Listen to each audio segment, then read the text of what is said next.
So, one day, a young guy toils away inside a mine, and he finally discovers what he'd been seeking, ink. He places it into a flask and thanks Nero for the assistance, saying he couldn't have managed it alone. He hopes if he delivers this, the Pioneer Corps might finally take him in. Exiting the humid cavern, he spots his city, that gleaming, radiant gem of their world. Back inside, the colorists had returned from their assignment, prompting cheers from everyone. Folks found their vivid hues incredible, and word was they'd defeated another massive beast. With these individuals present, the radiant city would remain eternally secure. Within the Shadow District, many individuals assembled, because a C-rank Pioneer Corps entrance test was happening, and all colored people could try out. That previous man got ejected though, since he'd been informed repeatedly. They said this area wasn't for his kind. He grew angry, asking why. He mentioned bringing ink. What was the issue? He showed his capability this way. The other guy couldn't believe he needed to explain it. He lacked color. Each person gets a set role at birth, but occasionally, someone foolish like him ignores their station. He lifted his arm, then launched a fiery attack close to the man. The man had to realize that only chosen ones could become pioneers. Weak individuals wouldn't last in the Black Land. Beyond the city limits, darkness covered everything, making it impossible to see. Many dangerous creatures hid within that gloom. These individuals risked their lives exploring the unknown, seeking treasures and vital resources. Their sacrifices secured humanity's future. They were the real heroes. Therefore, a colorless person like him couldn't succeed. His colorless nature meant colorless tasks. After that, the gates shut, leaving him outside, and Nero attempted to offer some solace. Nero told him it was okay, saying other places remained to try. This occurred frequently, and he was accustomed to it. He had, after all, vowed to become the top colorist. Following that, he hid the creatures inside his coat, keeping them from view. He then heads off to another spot.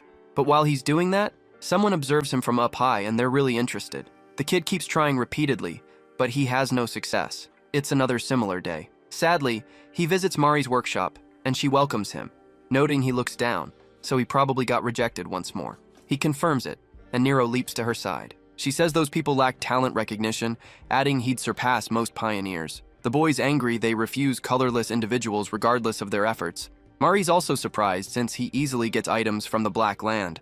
His abilities are already well established. He figures Nero's assistance is why and asks if she'd buy from him again.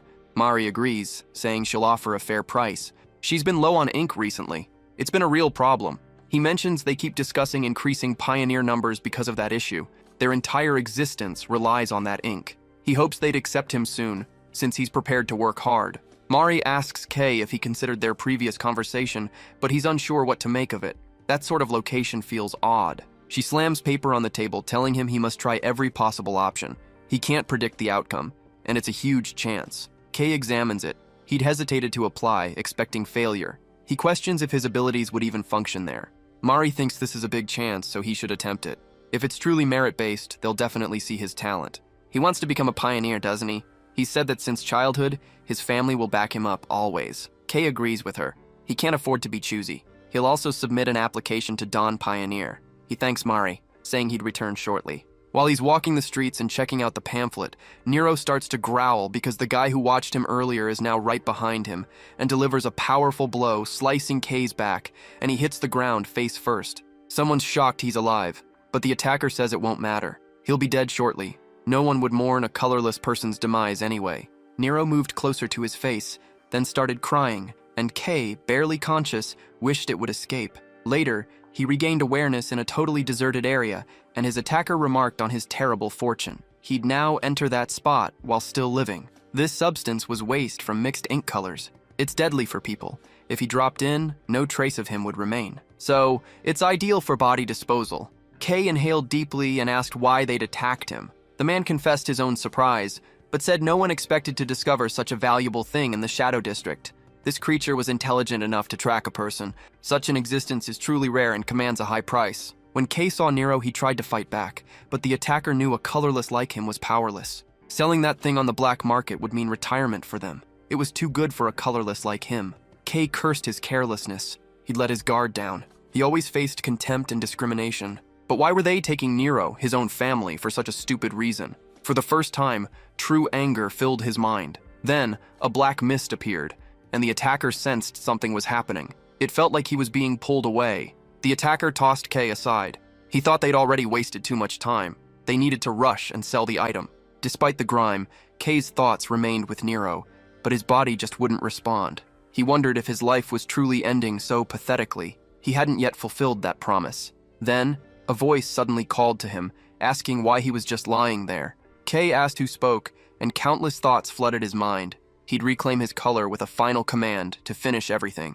After that, all the darkness was swept away, and Kei's sight cleared completely. He wondered what had occurred since he was in the ink, but he couldn't recall anything before that. Who was he? Nero's voice suddenly reached him. He then recalled needing to rescue Nero. Kei extended his arm. The two attackers were stunned because instantly the ink vanished. Something emerged. What truly terrified them hovered above. An entity of malevolent ink was lunging its lethal hand at them. Following this event, an elder yelled at officials, stating he witnessed the whole thing firsthand. A massive, shadowy hand suddenly appeared, devastating the whole zone. Of course, officials paid no attention to his account. Two investigators, one with red hair and another with purple hair, observed the victims. Luckily, these were the only casualties. They were B-rank pioneers, not known for good reputations. The purple-haired investigator still couldn't grasp it.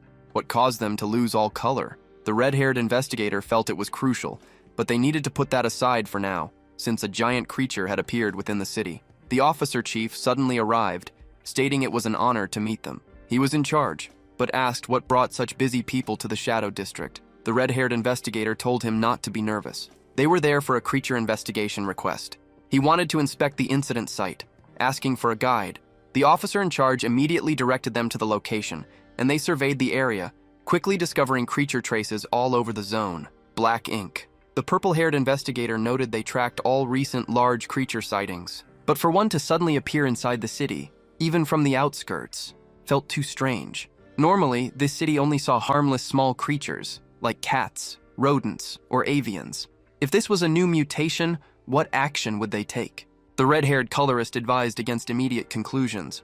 A bigger issue was how they would track it. This situation became a real headache he'd rather avoid, but no one else could handle it. Soon after, Kei started waking up while Nero licked his head. He quickly grabbed him, asking if he was okay. He felt truly relieved that he was, but also wondered what had occurred. He knew those guys were responsible. He'd fallen into the ink and then something occurred. Then he slowly started recalling his actions. He looked at his hands, noticing they now had color. His hair was even dyed the darkest black possible. He wondered how this was even possible.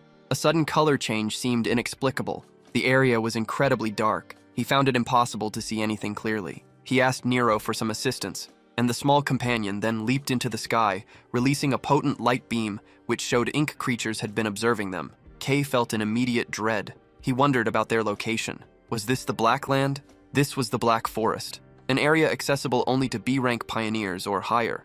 The beasts appeared to be surrounding him. He told Nero they needed to leave, then ran off quickly. While they kept moving, Nero took on the role of his guide. He warned of any danger approaching and guided Kei's path with his light. But while Kei kept moving, he noticed something amazing. His body felt incredible. He'd been running forever, but wasn't tired at all. He moved way faster and far more nimbly. He was overflowing with energy. Then, unexpectedly, an ink wolf ambushed him. And since he was off balance, he couldn't dodge it. He put his hand up to defend. But the moment the wolf bit his hand, its teeth shattered, which stunned them both. The wolf then fled. Kei finds himself surprisingly unharmed. He truly expected a fatal blow. This must be Color's true power. Nero meows briefly at Kei because something much bigger approaches. It's an actual cyclops, far more dangerous than any forest creature. This deep forest predator shouldn't be here. The cyclops lifts its fist, then slams it into Kei, launching him into some roots. Nero sees this and instantly leaps at Kei, but Kei appears unharmed. Kei should feel fear, yet he somehow believes he can win. He finally has the color he always desired. Everything's changed for good. Running or hiding is no longer necessary. That sensation gradually returns to him, the power he unleashed before. He now releases it with far greater control. The Cyclops rushes Kei, aiming to pulverize him, but Kei just pulls back his fist, then leaps forward, tearing a massive hole right through the Cyclops and causing the whole forest to tremble. Yet, as he observes the forest, Kei starts perceiving it quite differently. He now perceives the whole forest's true colors, how vivid the leaves are, and the crystals sound in the water. But then his power vanishes as quickly as it came, and he drops to the ground, his body losing all its color. He now gets that using more power depletes it faster. He wonders what he'll do if this continues. Suddenly, the voice in his head starts telling him he shouldn't just stand there. It says his prey is right in front of him, so he needs to hurry and devour it. The color he wants is right there. It's simple. He just has to reach out and consume it. K, feeling restless, does exactly that. He places his hand on the Cyclops' remains. The ink suddenly absorbs into him like a singularity, threatening to consume the whole forest. Once that's done, he sighs in relief since it was extremely close. Way too close. He eventually heads to Mari's workshop, but she doesn't know him at first since he's covered. She asks why he's there. She wonders if he needs to make a request. Kay just walks closer, and Mari observes he looks very suspicious then, warning that if he approaches more, she'll bless him. Kay chose to frighten her. She instantly hid behind her big ranch. So Kay told her to relax, explaining it was him. But he figured she didn't recognize him now, did she? Mari felt confused, but that voice, it was Kay. She wondered what had happened to him. Once he explained what went down, she grabbed her tools, filled with rage, and mentioned her extreme anger. She couldn't let those bastards escape justice. Such people deserved a taste of this hammer. Kay reassured her, saying it was fine. He'd already repaid them plenty. Mari apologized, admitting she'd gotten a bit worked up. She had indeed lost touch, and she'd been worried. She never imagined such a thing could occur. But seriously, she was truly happy to see them both safe. Kay apologized for causing her concern, but Mari still struggled to believe it. First, he'd fallen into ink waste, and now he had color too. Black was the creature's color. Wouldn't people view him worse than previously? Kay didn't know, and what's done is done. He couldn't change it now. The main thing was, he finally had a real chance at becoming a colorist. Kay will handle other concerns later. His priority was the Pioneer Corps entrance exam, since he made it back right on schedule. Could he also get some borrowed clothes or equipment? He promised to repay her for sure this time. Mari thought about how often he had requested this. Still, she saw it as an investment for a future colorist. She guided him indoors, mentioning she had the perfect item for him. It would fit him perfectly, in fact. Many individuals assembled for the Pioneer Corps entrance exam, and one group commented on how nerve-wracking it felt. They thought the crowd was too large. Someone else advised staying sharp and calm. Another person noted that feeling nervous was normal. Such competition would definitely be intense. The first examinee expressed disbelief that the day for their Dawn Pioneer Corps exam had arrived. He felt they had truly succeeded. A red-haired examinee mentioned that joining a top Pioneer Corps was every pioneer's ultimate goal, particularly because they had conquered more Blackland territory than anyone else. As an S-rank team, the Dawn Corps also employed several colorists. People truly called them the city's shining hope, meaning many prominent figures were also present. Among them was the daughter from a renowned traditional color family, a prominent bounty hunter, and even some rising, well-regarded pioneers. That's the most popular person around. That's Gale the Storm Sword. He's a guaranteed pass. They say he's so skilled, he's even taken down monsters alone, but his violent temper causes him frequent trouble. His last corps reportedly expelled him. He's here now. The first examinee asked why he was so scared, stating that with some practice, those opponents wouldn't stand a chance. As they chatted, Gale overheard them, deciding they were just show-offs, all talk and no real ability. He found this really disappointing. He'd anticipated more from an S-rank corps, but this was their entire offering. No one truly stands out among them, apart from the girl beside him, Ellie Cyan. She's the Cyan family's second daughter, correct? The rumors proved true. Her color is actually good. He's eager to see her response. He couldn't act yet. An announcement came about the Dawn Pioneer Corps entrance exam starting. Then Dawn Corps colorists showed up, and the crowd started talking. People mentioned hearing the colorists helped defeat a massive creature recently. They figured if the colorists showed up personally, this year's recruitment was super important. But for others, seeing a colorist so close was their first time, and it felt really intimidating. A yellow-haired colorist greeted everyone, expressing thanks for their Dawn Pioneer Corps applications. He stated everyone likely came with personal goals and reasons like money, fame, or power, but he added that didn't truly matter.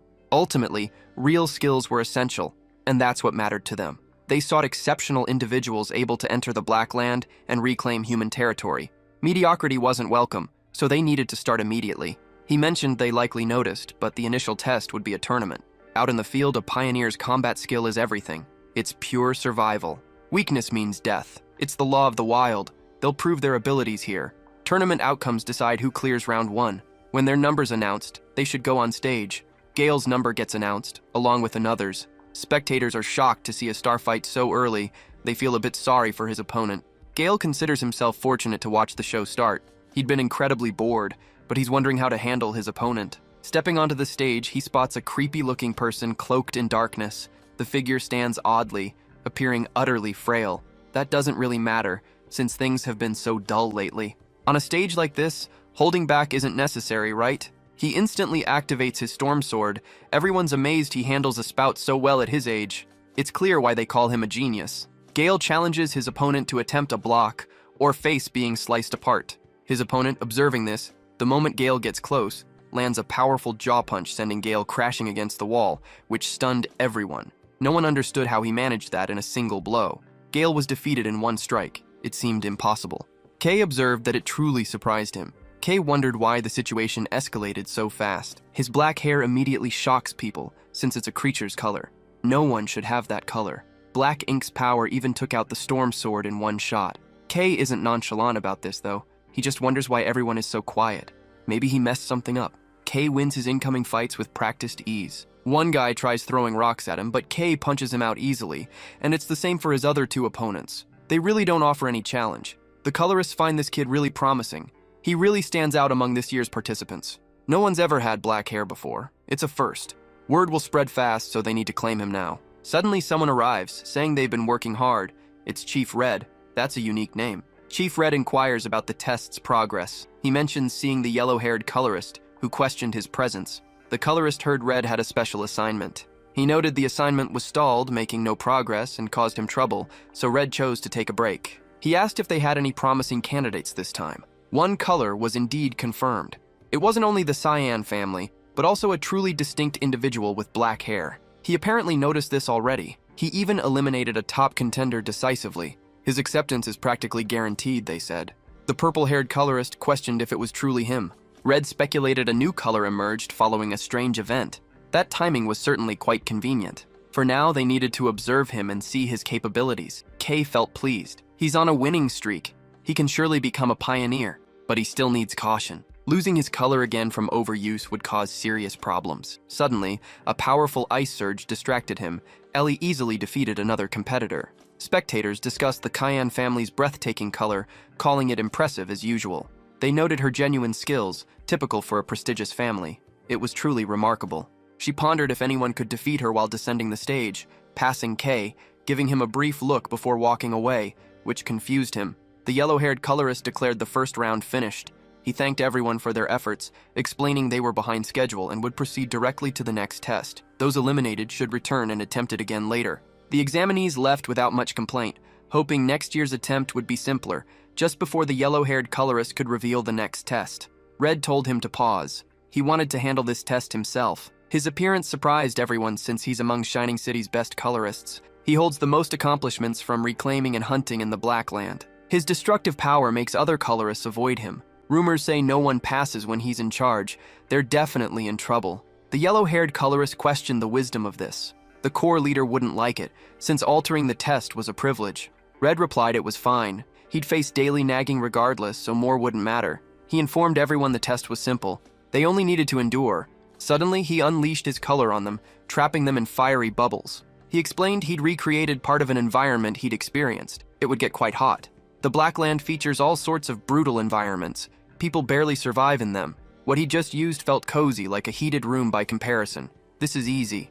They must hold on. Then they pass. But if it's too much, they never had a chance. The heat instantly shocked most examinees. It was just too much. How harsh is the Black Land really? They attempted to counter the power using their own color, but it barely made an impact. All they could do was try. The colorist with yellow hair heard Red had been slacking on training, but his skills weren't rusty at all. Perhaps those rumors were false, since he instantly gave everyone a barrier. His control was incredible. That's just what reaching the top means, right? Suddenly, however, and quite naturally, Ellie easily broke out of her barrier, using her icy color. This was even with an ability completely opposite to the Cyan families. She went right through it. That kid's truly a genius. Red also watched the other guy with black hair. He seemed to still be holding on, but he couldn't actually break free, right? He likely expected too much from his first try. Kay, though, is reeling. This is really bad. He has no idea what to do. The last battle consumed too much color. He should have conserved it, not acted foolishly. He curses it all. Holding out accelerates his color's depletion. It's already slowly diminishing. If his color vanishes here, people will consider him a test subject. Or worse, he can't just stay here. There must be another solution. Can he absorb something? Like before. He then considers absorbing the shield. It's made of color power after all, so he might be able. He's unsure how far this absorption goes. Even if it's risky, he still has to try. He places his hand on the shield, and suddenly, all the color from every shield. The color pulls directly into his hand, spinning around him like a catalyst. Red initially feels shocked, but then a smile appears, realizing they truly found the crazy one this time. Everyone simply stares, totally silent, as Kay, naturally quite scared, watches. This wasn't his plan at all. He became too noticeable. For Ellie, this test held great importance. She aimed to demonstrate the power she'd trained intensely for. A completely new color, never before seen, stole the spotlight. A bit of anxiety crept into her. Her family always taught her peak performance, so she couldn't fall behind. Not if it bothered her sister. Kay's strength was overwhelming. Going all out wouldn't guarantee her victory. He had an aura beyond mere strength. It felt like something deeper. Who exactly was he? His identity didn't matter. She wouldn't lose this way again. Red approached Kay, observing this was likely Black Ink's power. Its glow was unique. He'd absorbed everything. He was very curious and asked Kay to share more about his power. They could talk privately, and he'd respect Kay's privacy. Kay inquired about the test, but Red assured him not to worry, saying he'd definitely passed. Kay then agreed to take it if that was true. Kay was surprised he'd passed. Had getting noticed actually helped him? Perhaps he was finally a pioneer. Red informed the yellow-haired pioneer he'd leave everything to them, but the yellow-haired pioneer responded the test wasn't over. He accused Red of doing his own thing again. Red promised to compensate, and the yellow-haired pioneer gave in. He apologized for the other examiner's interruption, confirming the test would proceed, except for number 17, who'd advanced independently. Everyone else would move to an extra round. Ellie desired happiness, but her eyes tracked Kay and Red as they left. Soon after, they reached a spot Kay knew well, where he'd once fallen into the ink waste. Red mentioned it was a tough area. An incident happened there recently. 2 pioneers, previously color holders, lost their colors there. It was unprecedented, some white eyewitnesses reported. They claimed a giant creature emerged from the ground. Then he appeared as the first Black Ink. The timing was wild, and he could absorb colors. He's definitely different. Kay attempted to look away, but this person understood him immediately. Kay couldn't escape him. Fleeing was impossible. Other colorists even consider him a hero. Red saw Kay's flustered expression, then waved a dismissive hand. He said he was just teasing, but Kay's honesty wasn't much fun. Red's job was to investigate the situation, but he was really interested in Kay's ability, that Black Ink and its power. It was unlike anything he'd ever seen. Color abilities usually seem simple and can't be mixed. However, Kay's power ignores all those rules. The second test showed Kay couldn't fully control it either, which is why he ended up absorbing everything nearby. Kay couldn't deny it, but Red actually wanted to give him a proper test. Didn't Kay want to know what his power could truly do? How it worked? Kay should grab Red's hand and try absorbing some of his own ink. Kay immediately refused. What if something went wrong? Red told him not to worry about him. Kay should talk less and act more. That's how a colorist acts, after all. Red thinks black represents the Black Land and the Black Witch. He views it as a misfortune symbol. It consumes everything. Allowing this kind of power to run wild isn't smart. If misused, it might destabilize the city's entire foundation. There's one more thing, though. It's still not public. Human-shaped creatures even exist out in the wild. If Kay proved to be one, he might need to eliminate him immediately. Kay finally agrees and takes his hand, saying he'll do it. But if anything goes wrong, it's not his fault, okay? After that, he starts to release his power, instantly filling his entire soul with the red ink. This completely burns him. He attempts to stop since he can't control the heat. It feels like lava flows within him. His power just overwhelms. It has no end. This color belongs to a hero named Red, right? Red, though, isn't impressed. It keeps absorbing without stopping, like it's starving. Strong colorists might resist this, but for most others it's super dangerous. There's more to this than their tests showed. He needs to see how Kay uses the absorbed color. Then suddenly red color ink explodes from Kay, and Kay gets a totally new appearance. He now looks just like a creature. Kay definitely caused this event. The observer has much to learn about him. But first, he must act. He needs to restrain Kay before Kay attacks. Kay starts to growl and scream, fighting this power. The voice inside his head says it's intense. It demands more. It craves this overwhelming power. It's hot, so flavorful. It wants more. Kay starts to block the voice, ordering it to back off. His strong will lets him regain control, completely suppressing it. This surprised Red. Kay believed he was truly finished. He'd suddenly lost control. He wondered what happened. Losing it before the colorist of all people was bad.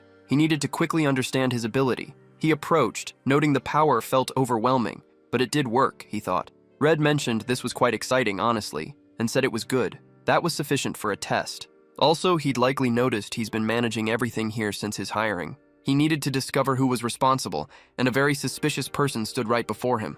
This case had major interest, and with his powers and color, he'd be a prime suspect if any rumors spread.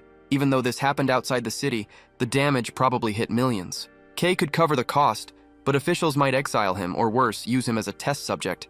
Kay gives in. He sees no escape. He's a victim as well. What is he? What should he do? Red minimized the problem. He offered help if Kay joined him. Kay immediately agreed, bowing. Red explained he wouldn't fix everything. He'd only have some tasks Kay could assist with. Could Kay handle that? Kay knew he wouldn't pay a huge fine or be a lab rat. He'd do anything to settle this. He agreed to whatever was necessary. Red wanted to hear that. He drove away in a reinforced vehicle. It seemed more like a ship. Kay felt he'd never gone this far. Was this the first step of pioneering? Gale, also in the vehicle, said Kay made him nervous. Kay needed to stop distracting him and just sit. Kay felt starting real pioneer work was what he'd hoped for. He was a team member with Gale and the rest. But this kind of thing was actually happening. Red had previously mentioned wanting him for an exploration. Red had a specific spot in an unknown area, and it seemed his assistance would be crucial. Noticing his concern, Red assured him he wouldn't be by himself. He didn't need to worry excessively. All new recruits were joining, so he was simply one of many. The Corps would announce the expedition plan very soon. More details would follow. He just needed to arrive promptly and appear at the specified location. Once he boarded the vehicle, these individuals were already there, waiting. Red's involvement disrupted the whole exam, so to ensure fairness, everyone received a second chance. That's how many strong candidates cleared the additional test, and Ellie, the top scorer, requested to join Red's team personally. Gale couldn't believe this clueless individual had managed to shame him. He'd only dropped his guard for a moment. Just a single one. He wouldn't rely on luck next time. Once this exploration finishes, he'd be prepared. Had Lavian not been directly behind him, he would have crushed him right there. Ellie told him to forget it. He'd just get knocked out once more. He was wasting his energy. Kay was completely out of his league. Plus, she'd challenge him first. They'd made eye contact earlier and both agreed, so if he lost, he needed to stay quiet and await his turn. Kay hadn't actually agreed to it. The eye contact only signaled consent, and observing their energies, he questioned if this would truly succeed. They reached a Dawn Pioneer outpost. It was highly mechanized and organized. Kay's previous trips into the Blackland, he'd always prepared alone. He didn't know it could be this organized. An S-Class Corps truly makes a difference. The supply setup is massive. Everything's covered. Then someone poked his cheek, wondering why he was distracted. Kay was thrilled to see Mari. She really showed up and she confirmed it. She felt she needed to be there for his first mission. Nero was also present. Kay thanked her for watching over him during his absence. She replied it was no trouble, adding that Nero was also family. Furthermore, joining the Dawn Corp expedition offered a fantastic chance for her. Her abilities would be very useful, making it a valuable learning experience. Abruptly, a voice announced assembly time, telling everyone to gather as scheduled. Entry into the Blackland was imminent.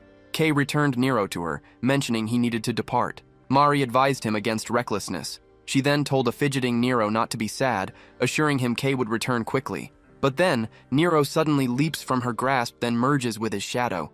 This startles her. She's unsure what's happening, but she can't stop Kay at this point, so she wonders if it's fine. An orange-haired woman instructs everyone to prepare. They're entering the Blackland soon. She reminds them safety is paramount, regardless of the mission. Scouts reported Area 21 has unknown, dangerous creatures. An A-rank creature's corpse was also found there, making it extremely hazardous. While she tells everyone to stay alert, someone addresses her as Lady Arancia and runs up. Informing her, Chief Red took new recruits and abandoned their assigned formation without authorization. Her gaze widens, and she questions its truth. The man verified it. She scratched her head, finding it hard to believe. It looked like they'd have to get those rookies back safely. Red's team then went into the Blackland. Kay noticed the expedition team was going elsewhere. He wondered if Red was fine with them being there. Red explained their destination wasn't the same, but Kay disliked this, since all the rookies were also there. He questioned why they were bringing them. Red mentioned it wasn't his intention to babysit everyone, but with him present, serious harm wouldn't occur. He likely already knew that. Time to stop talking. They needed to get going. They reached a clearing full of shadowy ink beasts and started fighting right away. Ellie easily used her cyan ink to defeat them, but she now realized this was the Blackland. The area felt suffocating, with creatures constantly appearing from all directions.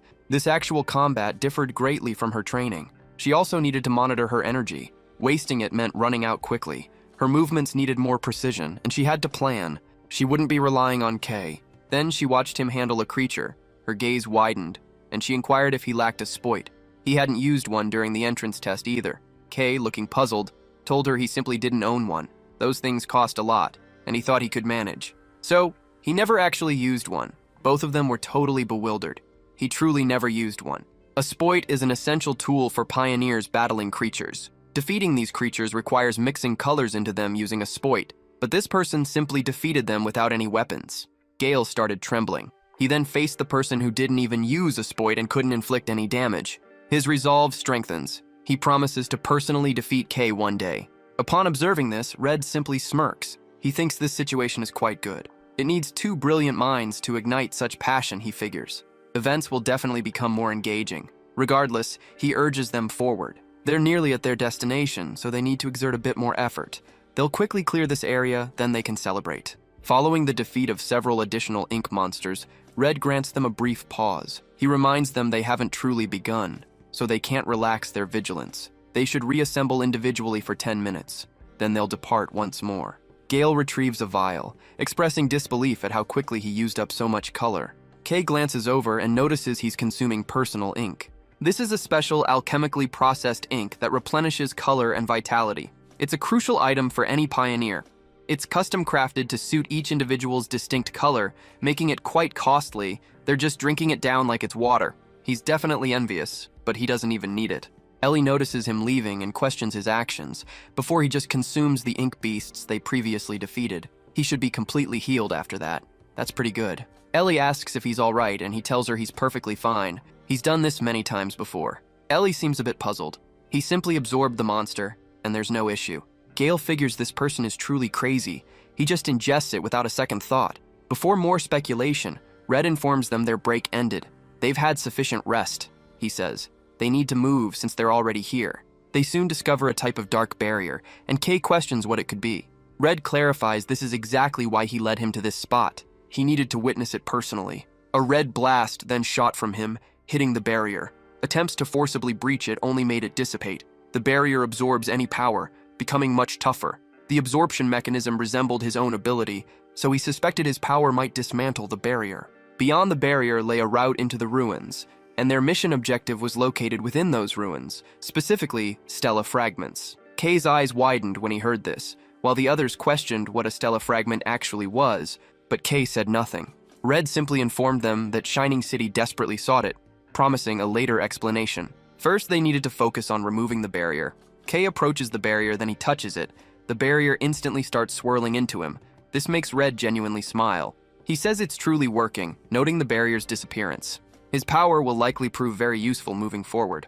But then the others detect an extremely loud vibration. They barely start discussing the noise when a whole army of ink beasts shows up, drawn by the sound. Red had anticipated this. A huge group arrived to support them. They'll deal with these monsters as Kay dismantles the barrier. He tells the two to clear them out. Gale goes forward. He releases his ink, which moves like wind, to rip the monsters apart, and Ellie mirrors him, calling forth glaciers to pierce the monsters. Red feels impressed. He stood by, prepared to intervene, but that wasn't necessary whatsoever. He had expected to tidy up for these newcomers, but they're fine to bring by himself. It's good when things take care of themselves. While Kay keeps absorbing, he senses something's wrong. He detects a similar power. The barrier emits it. It's black, just like his. Losing focus for a second could let it drain his color. It's a power struggle, yet he's more powerful. He pushed again, pulling in the whole zone's barrier. This exposed the ruin's entry, which resembled a deep chasm. He informed Red of his success. Red was happy to hear that, realizing her instincts had been spot on. He informed the others the barrier was gone, telling them to relax and gather there. They didn't need to wipe out every single one. But then his eyes widened when a white light flashed in the sky, and he grabbed Ellie and Gale, preventing them from being shredded by a strike that tore the very earth below them. Gale was shocked by what he saw. There were scratch marks on the ground, like something tried to kill them. Red looked him over. She knew things were going too smoothly. Information reached him about a dangerous entity nearby, but naturally it appeared at this moment. They realized there was no longer any time for delay. The ink monster resembled a human, carrying many weapons. It was a vengeful spirit. Red instructed them to pay attention and enter the ruins immediately. They needed to cooperate to locate the stela fragments. They could definitely handle this task. Kay questioned how they would manage it by themselves, but Red simply urged him forward, explaining they lacked time for discussion. Kay kept yelling, asking what they were meant to accomplish solo, but Red's full focus was now on the ink demon ahead. An epic fight is about to begin. Once Kay hits the ground, he feels his entire body ache. Red's landing could have been softer. Kay turns on the lamp Red provided, and his gaze widens, seeing something terrifying. He sees many unfamiliar, completely modern buildings. Kay finds this sight amazing. It's hard to believe such a place exists this far below ground. The rest of the group appears as well. Gale mentions the darkness, but Ellie tells him to stop complaining and move towards the glowing area. Kay feels relieved to see them, having thought he was stranded alone. Ellie points out they had been aimlessly roaming because of this bastard, but Gale argues she was equally at fault, having gone around the same corner multiple times herself. Kay wonders what this area is. It's much larger than he expected. He never expected to discover evidence of an old civilization here. They called those items stela fragments, he recalls. How can they locate such things within these massive ruins? They don't even know their appearance. Kay realizes that's true. Blind searching would take ages. When situations get tough, he really wants Nero's help. But then Nero, feeling the call, grabs his leg, startling Kay. Kay kneels and asks why he's there, but Ellie sees him too. Ellie asks if it's an ink creature. Kay believes he's in trouble. What's his next move? Since it's visible, making excuses is pointless. But maybe that's fine. This could be an opportunity. He couldn't keep Nero hidden as a pioneer indefinitely. If he proves Nero's usefulness, they might go easy on him. He asks them to approach briefly, since he might have a simple method for finding stela fragments. Following his explanation, Gale attempts to understand the situation. Kay confirms the small creature he cares for will guide them to the stela fragment. They're sure to locate it. While they argue, Ellie ignores it all, enjoying Nero's company. He seems a bit confused and annoyed. Kay tells Nero they should start and prove his amazingness to this idiot. With that, Nero leaps from Ellie's grasp and transforms into a white luminous glow, surprising Gale, but Ellie feels a bit sad about it. Following Kay, Gale finds this incredible. It's a creature that obeys a human and has a special power. He'd never heard of anything similar. Kay wonders if Nero can sense it. He thinks the stela fragment is nearby. Nero hears this, then focuses his senses. He eventually finds something. It's a white ink fragment. He starts rushing toward it. Everyone follows. They enter what looks like a bunker. They're already deep, so how much further is there? Gale asks why he's pausing. He wonders if he's afraid, saying he could remain there if so. Kay disagrees with that. Once they get inside, they find a pretty big space, appearing like a storage area, but they can't tell. Nero abruptly shifts course and halts near what looks like a door. Then unexpectedly, a robot shows up, hitting the floor in front of him with incredible force. Gale believes Kay's small monster found something, but he wonders what it is. It doesn't resemble a creature. It's more like some kind of machine. Then it starts scanning Ellie. It instantly finds her hex color code. Next, it scans Gale, repeating the process. Kay figures out its purpose, but when it scans him, the machine halts and finds his hex number is 0. The Black Witch's color was detected. It now considers him a threat, so the robot attacks, punching him hard. Kay blocked the incoming strike. As the others rush from behind, Kay shoves his hand into the robot, pushing it back a bit. He can't tell what it's made from. Before it can strike back, Ellie hits it with her power and Gale follows suit, but it leaves no mark. Her powers aren't working, so it's probably not a creature. The ink in its core must be the weak spot. They have to hit it. Kay charges in and strikes the robot's side, but it's totally unaffected, and it tries to hit Kay again. Kay barely dodges it.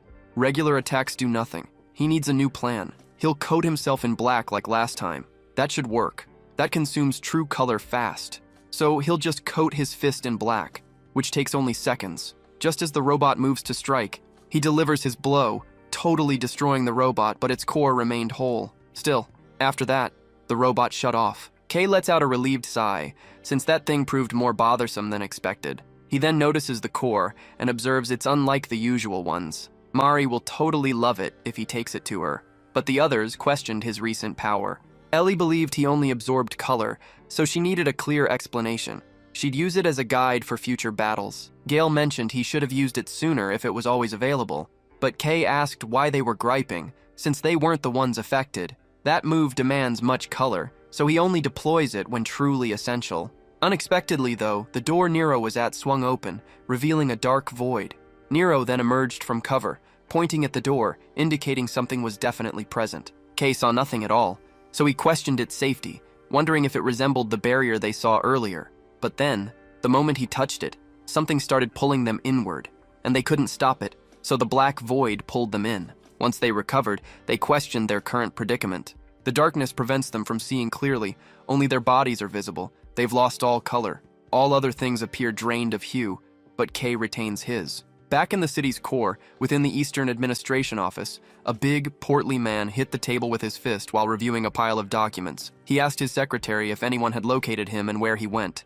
The secretary paused before replying that he was currently on an expedition with Red. The portly man was in disbelief, questioning how black ink could be brought into the field. He wondered what Red was thinking, stating that while Red might be a hero, he had overstepped this time. After that creature showed up in the city, officials attempted to conceal it, preventing public panic. The council is already furious, claiming the black tide has begun its reappearance. He can't tell them anything. They'd just dismiss him, and the problem would remain. Camellia just smiled, observing his bad mood had returned. She warned he'd be hospitalized if his behavior continued. Camellia, the Dawn Pioneer Corps captain, understood his concerns. However, she advised him not to overthink things. Red was accompanying the boy, wasn't he? That fact alone provided their best protection. Nobody else was suitable for the task anyway. Perhaps by intentionally bringing a high-risk individual, he planned another surprise. They needed trust in the colorists, not fear or uncertainty at this moment. She sipped her coffee, finding it too bitter, so she threw in a handful of sugar cubes. The director understood her message. With Red present, the worst outcome was unlikely. But even so, she knew his wariness toward black also had a reason. It stemmed from the black ink witch, didn't it? The color black posed a threat. It represented death and dread, particularly after the witch initiated the first black tide. Humanity almost vanished then. Creatures emerged. Dark fog enveloped the world, transforming it into the Black Land. The tide would eventually return. This city had already repelled multiple waves, both major and minor. The next danger was inevitable. Their desperate efforts to exploit and reclaim land were purely for survival, correct? He'd received a report on the recent increase in odd city phenomena, hadn't he? Now, a black-aligned individual had also emerged. They remained unsure how these two events linked, or if they even did. One fact was certain. For what lay ahead, maximum firepower would be essential. Lord Luminous had stated they must utilize every available asset, even black ink. He needed to persuade the council. The director sighed, noting that was simpler to suggest than accomplish. Bureaucrats prefer feeling safe over being safe. He'll give it his all, but the outcome is uncertain. This kid could become central to Shining City's future. The three in the ruins wondered what occurred. Gale recalled their colors vanished, so why did Kay retain his? Kay didn't know why. Perhaps it's his black ink. Suddenly, both felt incredibly weak. Their bodies lost all strength just from talking. Kay questioned the reason. He felt fine, but wondered if it was their first time lacking color. Also, he'd felt a strange sensation since entering this space. When he focused his gaze, he sensed something visible within them. They began hearing much incomprehensible speech. Gale instantly drew his weapon, demanding the speakers reveal themselves. Kay had heard these whispers previously. It was similar, yet something felt wrong. He sensed something bad was imminent. A woman's form materializes beside them. They stare, thinking she's a creature, but then she points at Kay. Kay's mind gets pulled elsewhere. He witnesses a power vortex demolishing this city. He observes a pure black ink being summoning countless city-leveling creatures. Amidst everything, he spots the Witch of Black. She gazes at him with empty, slit eyes. Kay questions what this is, if it's a memory or reality. He ponders his identity. Then he recalls something else. Someone gave him the name Kay, telling him to find his own light and color. Before hearing anything more, he's pulled from that vision, leaving him shocked and recoiling. He questions what that was, but ultimately he definitely saw something. He wondered if Lumiel endured something similar. Gale swings his blade wildly. He questions Kay's actions, and Ellie pleads for everything to cease. Dark ink covers both their eyes, and they appear to see their worst nightmares, each manifesting uniquely. Kay sees their distress, and the earlier creature remains. This isn't a place to linger. They must exit quickly. Then, Nero appears. He seems comfortable in this area, but he begins to tremble, trying to show Kay something. Kay realizes he should follow Nero's path. They'll investigate it, but first, he must handle these two. He asks Nero if his ability can help, and the small creature attempts it. He releases his white aura circularly. The aura pulls them from their perceived nightmares. Kay likes what he sees. He tells them to wait there while he checks ahead. He follows Nero's path, but it feels like an endless walk. He still sees nothing. That whisper returns. He hears it again, and this time he understands its words. It says no color can ever stain him. Kay's tired of the cryptic messages. Then, a light appears far off, and he sprints towards it. He locates their objective, the Stella fragment. Its appearance suggests it's the one, but its glow and shape differ from earlier. Perhaps each fragment has a unique form, but that's not important now. He needs to grab it and leave. He couldn't remain in that unsettling spot. When he made contact with the Stella fragment, it started shining with many different hues, and his absorption unexpectedly activated, without him knowing. He figured it'd be okay, as that absorption lasted just a moment, then appeared to cease. Then, when he gripped the Stella fragment more firmly, the dark area surrounding them vanished entirely. Kay didn't react like a typical person or show amazement. He just observed that this location held many mysteries. It always surprised him. He approached them, asking if they felt improved, and both were stunned. Ellie questioned how he remained perfectly fine within their darkness. Kay simply shrugged, then mentioned that, more significantly, he'd located the Stella fragment they sought. Gale realized this was Red's topic, but it was incredibly small. Ellie found it incredible, but wondered about all its colors, asking what it was. While their conversation went on, Nero eyed the Stella fragment with suspicion, before he opened his mouth and consumed it entirely, which surprised everyone. Kay told Nero that wasn't food, and Gale started shaking him, demanding he spit it out immediately or she'd remove it herself. Kay then shook Gale, telling her to stop. They kept arguing as the whole structure began to crack and the ceiling started falling. Kay wondered why everything was collapsing, and they all started running, needing to escape quickly. The expedition team looked around and finally found the location where a huge battle had occurred. Arancia now understood why it was called a dangerous entity. She'd been curious what it might be, but these marks clearly indicated one thing. That battle-crazed bastard had reappeared. It was the human-shaped creature, the sword demon. She had hoped it was just a minor territorial dispute between monsters, but naturally it was another one of the witch's dark agents. This entity always starts a fight and is quite sly. It's a real nuisance. Recent creature surges in pioneer zones might connect to its presence. Risk isn't an option. The probe stops now. They must all pull back. Her assistant questioned the wisdom as they neared their goal, but she disagreed. Their basic goal was met. Enough ink and materials were secured. She wouldn't risk anything further. The Black Land was just for new members to adapt. This experience is sufficient. But then, abruptly, a huge impact hit them from the rear, and saw red ink caused it. Then many razor-sharp attacks erupted from the spot, and Arancia ordered everyone to duck. A single group was too damaged to act, so she charged forward, wielding her powerful hammer. She smashed the attack, halting it completely. She informed them the expedition had officially concluded. The group must now head back to base. She's meeting Chief Red. The others are heading back. She leaps off. As expected, Red battles the sword demon. Their fight continues, blow after blow landing. The sword demon draws a spear, attempting to pierce Red, but he deflects the strike, sending the spear away. This leaves Red exposed, so the sword demon takes the chance. Red blocks once more, then unleashes a powerful red ink, forcing the sword demon to fall back. Arancia gets there, saying the baiting move worked well. She's curious if he'll evade her next strike. She then delivers a powerful hit to the sword demon, slamming him down hard. Red points out her tardiness, saying things nearly went wrong. She instructs him to get serious. Her strike lands true. She connected with the sword demon, but that wasn't enough to defeat the creature. How strong is it really? Red states her color is sufficient. They'll easily manage this irritating foe. However, they must not hold back.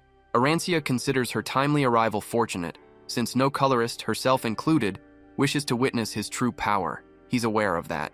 With her presence, they ought to sever another of the witch's black hands, correct? Sword Demon understands his weak position. He lacks what's needed. He'll be defeated. While he's thinking, Kay's voice suddenly sounds, saying they've nearly arrived. Everyone's eyes grow wide when from Sword Demon's rear, other voices start emerging. And just like that, they show up. Kay notices an unfamiliar person ahead, plus another far behind. The colorists rush forward, hoping for timely arrival. Red yells for them to retreat, but Sword Demon's already in motion. He leaps at the others, and Gale and Ellie instantly respond. But Sword Demon delivers a single blow, scattering them. He then prepares a broad, lethal attack. The attack hits Kay, who moved to shield the others and absorbed the impact. Even with his arm strengthened by black ink, the strike pierced through and Kay collapses. Before anyone else could respond, Gale takes a punch to the stomach, and Ellie is seized. The Sword Demon commands the colorists to halt. He instructs them to make way and avoid pursuit. He demands the key, insisting they surrender it. If they refuse, he'll eliminate these weak ones. Kay is down on the ground, and a tiny creature next to him weeps. They're in a standoff now, and the demon is about to fully sever Ellie's neck. But before anyone can respond, something occurs. Kay rises deliberately, projecting an aura. The sword demon can't help but stare, terrified. Kay's form has fully shifted to ink. His severed hand then slowly reforms. The sword demon can't comprehend it. He wonders how Kay got up and why a human possesses black ink. With his reformed hand, Kay starts pulling the sword demon closer. He unleashes a power far beyond anything encountered before, surprising the colorists. Kay grabs the sword demon's neck, lifting him airborne, and Arancia seizes the chance to tell the others to leave fast. Red feels confused. He wonders if Kay was consumed by the darkness. Perhaps Kay even transformed into one of those dark hands. The sword demon senses it. This foe is taking his whole being. It's not just his mind playing tricks. This feels just like that witch. He senses those eyes staring right through him. So, it was this guy. He'd been the key the whole time. Then, many strange mouths emerge from Kay's hand and slowly advance toward the demon's face, intending to consume him entirely. But before that occurs, the sword demon draws his final blade and slices the mouths apart. He realizes he can't just grab the key this way. He'd become too unstable, so first he severs his own arms and legs. Those are always replaceable. He then delivers a barrage of extremely lethal blows, but his blade doesn't penetrate Kay. He grabs his weapon, then summons dark ink onto the floor. The sword demon leaps back, avoiding being consumed, but this turn of events surprises him. He hadn't expected this outcome. Spotting a chance, Arancia charges in, slamming her hammer into his weapon, shattering it. This makes him retreat. He sees the danger is too great, so he pulls back. He found the key, and that's enough intel. So he starts to flee. This annoyed Arancia. She thought he shouldn't flee after his rampage. He only ran when things turned against him. Arancia instructs Red to intercept him before he gets to the depths.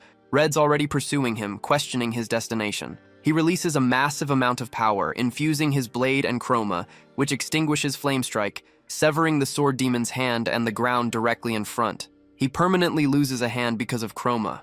The sword demon lacks regeneration. Red relentlessly chases the sword demon, attempting a frontal assault. The sword demon evades his attacks, each intended to be fatal. He promises the next time won't end like this. The key will belong to him, and he'll earn her favor. After saying that, he leaps into the shadows. He goes way deeper than them. Arancia wanted to keep pursuing him, but Red refused. He said going further in was too risky. She stomped the ground in frustration. They almost had him, then lost him again. Red said it was unavoidable. They weren't equipped to enter the depths, even with light behind them. This is their limit now. It's annoying that the Black Land itself practically shields them. The other two returned with Ellie. They apologized for only getting in the way, but Red said it was fine. He was just glad they were all alive. Arancia noted that meeting that thing and having no casualties was pure luck. Red just coughed and said, more importantly, what were they supposed to do with him now? Was he even still there at this point? He knew Kay's power was risky, but not like this. What was that thing behind him? Was he surrounded by it? Was he actually absorbing the Black Land itself? Suddenly, the black around him began to dissipate, but he didn't revert to an ink state. His form becomes colorless, and he then drops to the floor, faintly glowing. Everyone simply watches him, unsure what his true nature is. He constantly surprises them. The sword demon vanishes into the shadows, and the chroma from his hand keeps draining him until he completely removes it, allowing him to regenerate. Then, another person speaks, mentioning he arrived ahead of her but looks terrible. She asks if he got beaten up once more. He really shouldn't interfere in matters unprepared. The sword demon identifies the voice as Viper's, who is with a rather timid companion. She walks around him, stating she felt bored and this situation was ideal. She inquires what occurred, finding it unlikely he was simply defeated. She then asks who he fought. She spots burn marks from intense heat. It's pure red, no other colors. He battled Red, right? He even lived through it. The sword demon tells her to leave, but she won't. She agrees Red is too powerful for a person. Someone who burns themselves out fighting will likely self-destruct eventually, won't they? He's not answering her earlier question. He saw it too, didn't he? The Black Witch's veil opened. She knows he witnessed it, but did he understand its opening? The sword demon disregards her, thinking he'd never reveal that. If the key's identity becomes known, they'll lose, so he'll claim it personally. Viper grows bored and returns to her sister. She notes that by hiding it so intensely, he's making it clear something's happening, isn't he? He's truly an idiot, but whatever. They'd figure it out on their own regardless. Viper understands that. His reaction suggests something's off about that veil opening, right? It likely involves the city people. She's got a perfect solution to shift things. They've been developing a special puppy for some time. This will be quite thrilling. Naturally, they return towards the city, and everyone, including Mary, stares at Kai. Red then speaks up, admitting he has no excuse. He'd confidently stated nothing would occur, but he couldn't uphold that pledge. He's apologetic. He takes full responsibility for what occurred. Apparently, he hasn't changed at all, even now. Ellie tells him, given rookie pioneers' survival rates, they're fortunate things concluded this way. In fact, everyone survived because of them both, Chiefs. She also vows she won't hold anything back next time, and will become stronger. Mary herself just wonders what's happening. Mary is stunned to find the city's renowned colorist here. Kai's teammates, they claimed, appeared unexpectedly. Kai's condition worried her initially, but they appeared decent, which is a comfort. Still, why isn't he awake yet? She can't manage everything by herself. The nurse confirmed nothing was wrong, so he should awaken shortly. Red approaches her, mentioning Kai's condition was not a concern, as she'd heard. He also had a question. They're searching for a tiny creature named Nero. Did she know its location? Suddenly, Gale spots it, pointing it out as it emerges from Kai's shadow, appearing slightly bewildered by the sudden focus. Gale then informs Red this creature consumed the Stella fragment and forced him to clarify something incredibly complex. He instantly attempts to seize Nero, but the quick feline evades. Using his head as a launch pad, Nero lands in Mary's arms. Nero's fine. Mary knew he'd be safe near Kai. Red observes the creature, sensing a strange familiarity. He wonders if it's just his imagination. Suddenly, Nero's mouth opens, shooting out the Stella fragment. Ellie feels relieved and moves to retrieve it. Red snatches the fragment, realizing they've finally located another piece. All those sacrifices for something so small. Kai starts regaining consciousness and recalls the attack he'd just endured. He then suddenly jolts awake. Red seizes the fragment right then. He's trying to figure out his location and the attacker's whereabouts. More importantly, he's colorless right now, isn't he? What excuse can he offer? If he gets expelled again, he has nowhere to go. Red tells him to lift his head and stop looking so miserable, like he'd just committed a crime. Red personally doesn't care about his appearance. What matters more is that everyone performed brilliantly on their first expedition. He hadn't expected them to achieve so much. He plans to work them hard from now on, so they should prepare themselves. He welcomes them all to Red's team. Kai is shocked, then smiles and bows his head, confirming he'll be under Red's care. Red is glad they've covered everything necessary, so they can now dismiss themselves. He's going to meet Lord Luminous. With that, he leaves. Ellie speaks first. Ellie figures he has much to tell, but she won't press him. She wonders if he recalls anything from after he passed out. Kai recalls Red's instruction to stay silent for now. He admits he doesn't recall much from that time. Ellie gets it. She'll drop the subject for now. He's clearly concealing something, but that's not important. The main thing is finding a way to restore his color. Mary assures her not to fret over that. She has a solution ready for these exact circumstances. She digs through her bag and soon locates it. It's black ink. She picked it up from a waste area. Ellie questions what it is. That's not real ink. It's actual waste. Why would he acquire something so risky? Kai uncorks the vial and tells her she's amazing, since he truly required it. After that, he simply tosses it, no problem, and his color completely returns. Mary realizes, though, this isn't sufficient. She mentions having more at her workshop, suggesting they deal with it there. Gale, though, stays unusually quiet, then asks if he's finished with the useless talk. He's leaving now, and his arm returned to normal.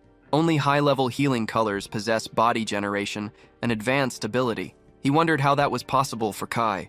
More critically, he demanded an answer to his question. Why had he stepped forward earlier when the attack hit him? Kai placed a hand on his neck. He explained feeling danger and believing his power could block it. He admitted failing and nearly causing a disaster, but said that wasn't the issue. Gale got annoyed and grabbed his shirt collar, warning him not to mess around. Nobody requested his assistance. He still couldn't tolerate him. Mary instantly called him out, asking why he was suddenly scolding Kai. Gale simply stood there, quiet. Gale then tossed Kai aside, then left. Mary disliked his departure without an apology, but Ellie explained that's just how he acts. Anyway, she's leaving now too and will delay their match. Once she departed, Kai mentioned they should return, but he had something to show her. He'd defeated a robot during the expedition. He grabbed it, thinking she'd appreciate it. He searched his pack and soon located the robot's core. Red moved through the corridors and finally reached a throne room. Luminous welcomed him in, saying she'd waited patiently. Red responded, saying her patience paid off. He could finally share good news. Some time passed. Just as she'd foreseen, they managed to open the Black Witch's veil. At her workshop, Mary quickly disassembled the core. She noted seeing it in books, but confirmed it was ancient civilization tech. This device ran on ink as fuel. They were familiar with that, but its efficiency was incredible. Even faded ink kept a ruined golem operational for ages. Their tech was truly astonishing. Kai observed it looked like any other core, asking if it was truly unique. Mary confirmed it was. Even renowned pioneer cores rarely discovered such items in ruins, perhaps once a year at most. She wished she'd lived in that era, a world rich with lost ancient history and tech. Kai figured it was valuable. He thought if it was an ancient relic, they could sell it for a lot. Mary started complaining, saying this was why tech-ignorant people were annoying. He believed a technician like her would discard such an opportunity for money. She would, of course, disassemble and study it. He told her to look forward to it, asking if ideas were flooding her mind. She promised to create perfect equipment just for him. Kai was pleased, though. Her happiness showed bringing this back was the correct decision. He picked up Nero. He mentioned he'd return later, but she stopped him. She'd just recalled someone was looking for him. This happened when she ventured deep into the Shadow District, searching for ink to aid his recovery. Strangers she hadn't seen before began speaking to her. Initially, she assumed they were just local thugs. However, they knew their identities and sought them out directly, and mentioned wanting to meet the Black Wielder everyone discussed. Hearing this, she decided getting involved was a bad idea, so she fled. Kai found that quite dangerous. He'd warned her against going deep into the district zone, and she knew, but the situation felt urgent. She advised him not to engage if he encountered any more strange individuals. Kai still found this unsettling. The whole area was quite secure, so major issues shouldn't arise if he was their target. They'd just find him directly if they truly wanted something. While he walked the streets, Kai realized he was tired. He hadn't been home in a while, now that he considered it. He needed to rush back and rest. Even so, lately, more drifters are appearing. People who typically remain underground are now appearing above. Something must have occurred. Maybe a gang conflict started. Then, Nero catches his eye and directs him toward an alley. Kai, however, isn't aware of the reason, since he understands that venturing deeper into the Shadow District poses a risk. Still, Nero starts acting up, so Kai unwillingly heads into the alley. Nero's hunches are always spot on, so something's definitely inside.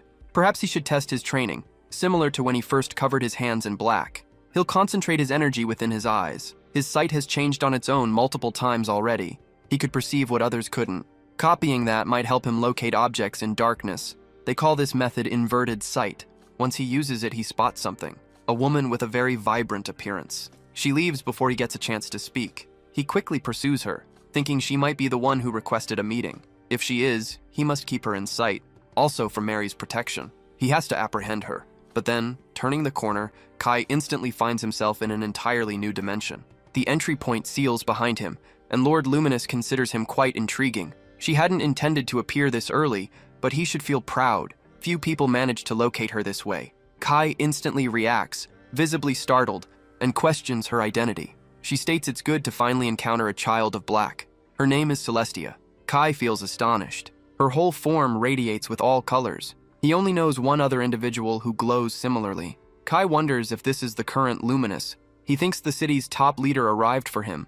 He questions the reason, also asking how long he's been observed. Suddenly, though, that voice overwhelms his mind, desiring the light and orders him to consume it, leaving no trace, no debate is allowed as it fully invades his thoughts. Celestia shows no surprise or shock that the black suddenly consumed him. She did nothing, which is odd.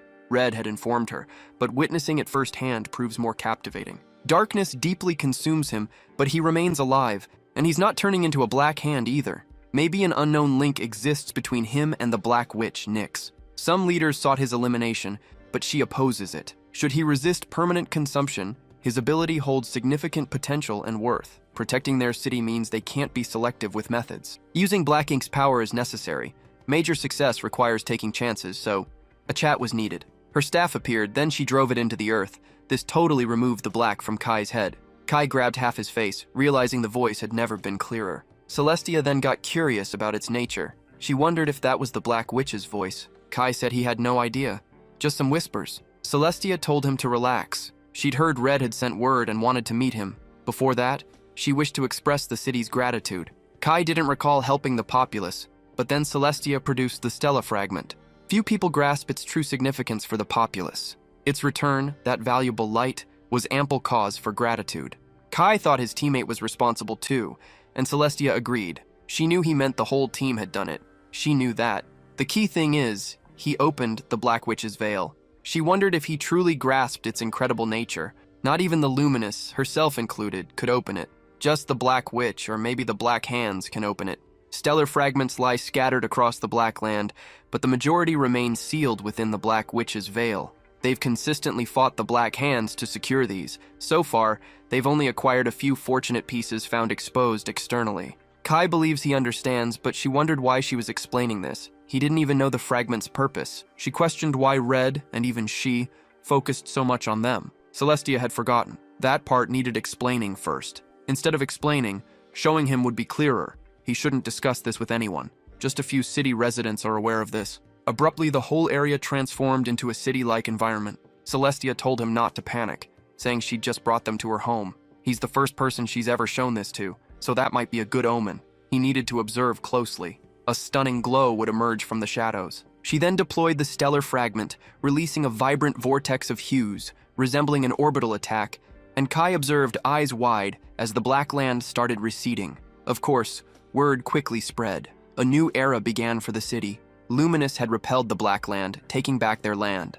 Folks eagerly consumed the reports, finally grasping the Pillar of Light's appearance from the prior day. This truly changed everything, meaning they'd be much safer from the monsters. Anyway, the real point was that many fresh chances would now emerge. This new territory meant they could acquire more scarce materials and ink. Kai read the newspaper and overheard two buddies chatting. One mentioned hearing about families beginning a new pioneer expedition. He figured he needed to invest quickly for a large stake. Kai finds the city's chaos after one day a bit surprising, but considering yesterday's events, it's totally expected. Once she finished lighting up the place, Celestia returned to the ground and asked if he'd seen. Stella's fragments are way more powerful than he realizes. What he brought back was truly amazing, so he needs to be careful, because the Black Hands also want those fragments. When they discover his power, they'll relentlessly pursue him for capture. He doesn't need to worry much, though. The city's blocked their influence for ages. If things get serious, they'll protect him. It's a pity. She'd love to offer him more, but the city's burning through people and resources just to stay alive, and she's using everything to stop the Black Land's advance, so she can't be gone long. He's special. He needs to remember that from now on. Many people will either fear or try to exploit him. He'll try to prevent bad situations, but he should keep working as a pioneer, however he prefers, just like he's done. Now she's heading back, though. She enjoyed their conversation, and he shouldn't worry, because Red's team will get proper rewards. He figures it's time to do something, since he already had the day free. But what exactly should he get into? Then he recalled Mary looked worried. She'd nearly depleted her ink supply, so with some free time finally on his hands, he might as well go mining once more. He heads for the gathering hall. He'd once thought he'd never step foot inside. The gathering hall gathers all sorts of pioneers. As a colorless, he couldn't approach it, but now he walks in with pride, a true pioneer. The moment he steps in, everyone turns, recognizing him as the first black wielder. Some whisper he's creepier nearby. Others find him fascinating yet quite ugly. Of course, the whole hall buzzes with rumors, prejudice, and all kinds of trash talk. He drew everyone's focus. Even higher-ranked colorists up above enjoyed watching him. They'd never seen anything similar. A purple-haired person told him to quit acting childish and sit, but the red colorist questioned if she truly lacked curiosity about what Red chose. Thinking about it, Arantia was present. What was he like? Arantia noted his presence was certainly memorable and influential, but he also carried an unknown risk, someone they'd need to monitor closely moving forward. The red colorist grew even more curious after hearing this, since he possessed the soul black ink. The receptionist welcomed him, asking if this was his first time in the hall, and Kai confirmed he hoped to find work. The receptionist mentioned he needed to complete a form since he lacked an official badge. New pioneers could undertake low-risk missions like ink mining or small creature extermination. Several low-level colorists watched him as he did this. The colorists whispered that he was disgusting, not truly human. A colorist considered him an ominous, gross creature. He couldn't understand why others were praising him, making such a big deal. They all wanted their boss's approval, and he concurred. That black-inked bastard truly bothered his vision. He disliked him instantly during the expedition. That half-breed only got lucky because a colorist spotted him. He just didn't understand. Why were they treating that thing as normal? He was a complete rookie, lacking any experience. B-rank veterans like himself should have been joining. Since he was departing now, and their duty involved protecting the city from pollution, they needed to properly purify him. Kai headed outside the city, and utilizing his new ability, he discovered many colored ores, more than ever before. He knew mining yields had recently decreased. These ores are really useful, providing fuel or becoming weapons like ink. They'll fetch a high price, and Mary will definitely be thrilled. His eyes make resource collection incredibly easy. He sees everything, no matter how dark or hidden. but it consumes a lot of color, so he can't use it for long, but it's better than always relying on Nero. He finished quickly, sooner than expected. Going back with this much now would only attract attention, so he should just pass some time first. This could be a good chance to practice the ability he's been delaying. His primary skill is ink drain. He must directly touch something to use it, and sometimes it acts uncontrollably. He needs to master its control for the future. He breaks a color stone in half and instantly drains all its color. That was a costly stone. This is quite absurd. He feels he understands it better now. He recalled that vibrant, showy colors made his ink lose control. The strange whispering worsened it. He's glad to know the reason now. He must stay alert, preventing this power from taking over. Do absorbed colors just turn black? Each color has unique properties. He wonders if he can use them uniquely. Black combines all colors, he realizes. Perhaps, like luminous, he can utilize every shade. He attempts to concentrate, remembering the fiery red power he once felt. Intense heat consumed him, as if his body burned. He forms a tiny red gem, but it breaks instantly. Just as he figured, it won't be simple. He continued his practice until the sun went down, and once darkness fell, he headed back carrying his stone bag, wondering if he'd pushed himself too hard. But as he neared the city limits, a group of low-level colorists ambushed him. Their leader mentioned he kept running into the city's famous people in this area, and said it was good to finally meet the group's smallest member. Another one felt he should have moved quicker, since they'd assumed he'd gone elsewhere. They also thought he had a huge attitude for a rude newcomer. Kai just stared at them, wondering who they were, but one of them held up a hand, demanding to know who he believed he was. They asked what he'd do with that information and if he couldn't tell by looking. They told him to put down everything he carried immediately. Another one told them to hold on. They pointed out the gleam inside his bags, asking if those were color ores. They noted there were many. The blue colorist informed his boss that the punk had brought some decent items, and the boss thought that was quite handy. That's some good loot he's got. A rookie's pretty lucky to find this, but keeping it all for himself? They'll learn his mining location with some pressure. He warns his crew not to resist and to give him a proper lesson. Weapons come out, Kai just places the bags on the ground before them. The blue-haired colorist assumes he's just being compliant and smarter than he appears. Kai then punches him in the face, knocking him unconscious. He lets out a sigh. Even as pioneers, these types always act this way. They shouldn't waste time. They should just come at him. He's got someone waiting. The other red-haired colorist charges with his blade, but Kai ducks under it, then throws a punch, sending him flying into the colorist's face. The impact shattered the wall. Another yellow guy charged in, fists ready, but before he could hit Kai's face, Kai grabbed his attacker's fist, then twisted it and tripped him, sending him helplessly to the ground. Then Kai punched his face, knocking him out cold. Kai dusted himself off and caught his breath. People who get greedy for others' stuff deserve to pay. Only one more guy remained. But as Kai looked at the red leader, he spotted a bullet heading for his head. Kai had only seconds to dodge before it tore a huge hole where his head had been. Kai figures only one thing creates a hole like that. It's a long-range spoit. The red-haired leader can't believe Kai dodged it. That hit should have killed him instantly. Kai's annoyed him since they met. The leader once wanted an S-rank core spot. Not just anyone gets in there. But this black-colored freak, Kai, walked right in, a colorist practically begging him. It makes no sense to him. He wonders what's special about that disgusting ink color. He thinks all colorists are obsessed with Kai. His mind's changed. Initially, he just planned to break some bones. But with his crew like this, Kai's getting killed now. No one cares what happens outside the city anyway. He starts firing a barrage of bullets, which Kai keeps dodging. Then he reaches the red leader's spot, trying to punch him. The leader, however, evades the strike, and they start trading hits. The leader's irritation grows, telling him to quit sticking around like a nuisance before launching a very close-quarters, broad-area attack, unlike the bullets. The leader explains his color is crystallization, letting him create ruby and hematite.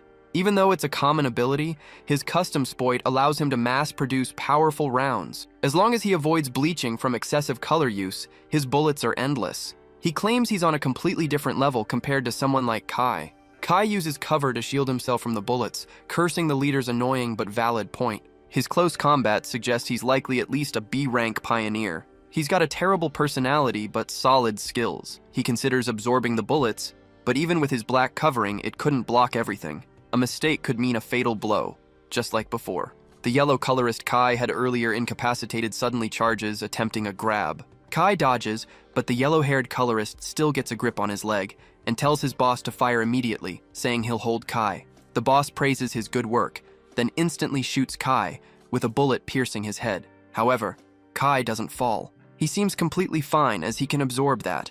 If he'd failed, he would have been in serious trouble. The leader can't understand it, since he clearly shot Kai's head. Kai just tells him it's finished, but the leader refuses, trying to shoot him repeatedly. Yet each time Kai simply absorbs the blast, Kai tells the leader to keep firing.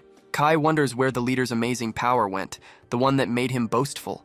If the leader's bullets are gone, then it's Kai's turn. The leader couldn't believe it. He thought Kai couldn't be fine after that penetrating blow. It made no sense. He figured Kai was just bluffing, trying to look tough. The leader considered it foolish to fall for such a cheap trick. Even if Kai blocked the attack, his insides had to be ruined. Nothing had changed, the leader believed. As long as he held his weapon, he'd win this fight. Kai, however, felt the leader's bullets posed no threat, but this ability consumed an insane amount of color, far more than it absorbed. It worked, but using it recklessly carried immense risk. Kai would quickly run out of energy. He had to handle that annoying spoit. Getting closer would require something extra. Perhaps Kai should try it himself. He wondered if he could borrow that gloated-about ability for a moment. Kai summoned a power circle in his hand, which instantly became a spear. This shocked the leader. Kai was simply glad it functioned. Until now, he'd only used his fists. This lets him hide a constant vulnerability, a power that solidifies a person's unique color. As he absorbed his, he understood its feel. Regardless, he needed to thank the other guy for a useful demonstration. A spear flies from his hand. The leader barely avoids it, then tries another shot, but Kai simply endures the hits, saying it's pointless because they're already in a fight. He declared himself the leader's new sparring partner. He charges forward, spear in hand, and unleashes the same close-quarters AoE move the leader used, which shocks the leader, seeing his own techniques mirrored so accurately. Kai then opts for an altered shape instead. Kai then forms a blade from his black ink. This blade slices right through the leader's pistol, making it useless on the floor. The leader couldn't believe it. That spoit broke from just one blade swing. He wondered how, since he wasn't even using a spoit. He questioned if his black ink had unknown powers. This wasn't normal. Kai was an insane freak. Kai then eased his power, realizing he was drained. His ability was super costly but effective, even with minimal use. But that much destructive power made it worth it. He asked the leader what was next. The leader had no weapons, so he could fight barehanded if he wanted, though it wouldn't help. The leader got annoyed, telling Kai not to be cocky. He asked if Kai thought he earned a B rank for nothing, or if he only thought he could shoot. The leader stated his color produced ruby and hematite. He didn't require a spoit, even if he pushed himself hard. He'd just kill Kai with his hands. The leader then launched his colored shards at Kai, but Kai started blocking them, then formed an ink shield, using it to break through the attack until he reached the leader, then punched the leader's side, making him stumble in pain before he grabbed his color. Kai forced him down hard, which made the leader cough up blood. Kai figured the fit was over, since he was busy and this just wasted his energy. The leader didn't understand. A new pioneer shouldn't have this power. He felt an anomaly. It defied logic. Kai simply told him to be quiet, but the leader then labeled him a beast. He said Kai was creepy, being born with that power. It wasn't normal, anyone could see it. Kai probably felt it too. How could he act like nothing was wrong while carrying that ink? He was never human from the start. He's just a monster in human skin. A human he never was. This, of course, infuriates Kai, until his gaze completely empties. The leader sees only a vast emptiness there, causing him to shrink back in terror. Kai, however, just laughs, questioning the man's words. Kai recalled his initial arrogance upon attacking. Did he now seek a verbal confrontation? Regardless, Kai understood his feelings. The leader's words showed a keen interest in Kai's power, so Kai decided to display it completely. Since the leader had pursued Kai's possessions, Kai figured he deserved compensation, correct? Then, Kai starts draining his color, consuming it entirely. After removing all their color, Kai settles on them, but he's unsure what to do. Initially, he considered just leaving them behind. However, abandoning them now would create a massive issue later. Currently, people are just curious about him since they've never seen this color before. Still, many fear, or even despise it. Should he take someone's color, discard them, and they die, everyone would surely view him as a color-stealing monster. He can't allow that outcome, so leaving them isn't an option. He'd put in too much effort to reach this point. Soon, he locates their individual ink supply and starts applying it onto them and inside them, causing them to recover some color. Near Shining City's East Gate, a guard spots the hooligans in a bleached condition. He's puzzled by their state, and if they'd used up all their color in the Black Land. He tells someone to contact the hall. Meanwhile, Kai enters the city, relieved they didn't spot him. Their color returned, so giving them the personal ink was probably correct. This should resolve things. If it becomes a big problem, Red will likely assist him. He returns to Mary's workshop, where she's happy to see him since he'd been gone for days. Kai apologizes, explaining he accepted a hall request. She notices his smile and asks if something good occurred. Kai confirms it did. She'll be surprised when she sees it. He opens his bag, revealing many colored ores. These were his leftovers after completing the task. He thought of her, so he brought the stones. Mary instantly leaps up, hugging him, saying he's the best, and thanks him profusely since she'll use them well. Suddenly, Kai spots a lingering light shining through her, just like before. He only saw it briefly, but he also saw a light around Gale. Mary's presence feels warm to him. This must be the color shining inside her. It makes sense. Mary always brightens people's days. Despite growing up seeing the city's dark side alongside him, she smiles even when there's no cause. When someone's trapped in a dark alley, she always offers solace. That color truly fits her. Mary mentioned she couldn't keep talking forever. She told him to come inside. She'd planned a surprise for him, but decided to reveal it immediately. She also warned him not to freak out since she'd been crafting a custom spoit just for him. Kai was quite surprised, and Mary looked very proud. She'd also made significant progress out of sight, and with this she can upgrade the specs however she likes. Then someone entered the shop, saying she'd heard he was back from the Blackland. She'd guessed he'd be there. It was Ellie and Gale, with Kai asking what brought them there. Were they going to challenge him to a fight again? Ellie told him that wasn't the case. Gale had been training intensely to defeat him, but the Corps had actually called them. Lord Luminous himself recognized their efforts, so he wanted them at headquarters for rewards. Mary heard this and pushed Kai out, saying he needed to leave. He could check out her spoit later. He just needed to go and return safely. She'd have it done by his return. So Kai headed toward the Dawn Pioneer Corps headquarters, and Lavian led them in. Kai was naturally stunned. He never expected to enter here. The inside was incredible. Walls displayed past Corps accomplishments. He'd explore later. Now, he needed to focus. They then went into the leader's office. Camellia gave them a warm welcome and introduced herself. Kai was surprised by her presence. Dawn's leader was famous for being one of the city's rare multicolor holders. He hadn't expected to encounter someone he'd only seen in news articles. Camellia assured them not to worry, saying they likely knew their visit had a positive purpose. She mentioned Red's praise for rookies had shocked her, especially since their mere appearance had unnerved city leaders, particularly Kai, the first black ink wielder in ages. She then apologized for the interruption. She'd extended the invitation herself. While she drank her coffee, she instantly frowned, telling Lavian she'd asked for sweetener in it earlier. Lavian simply sighed and advised her to maintain some decorum.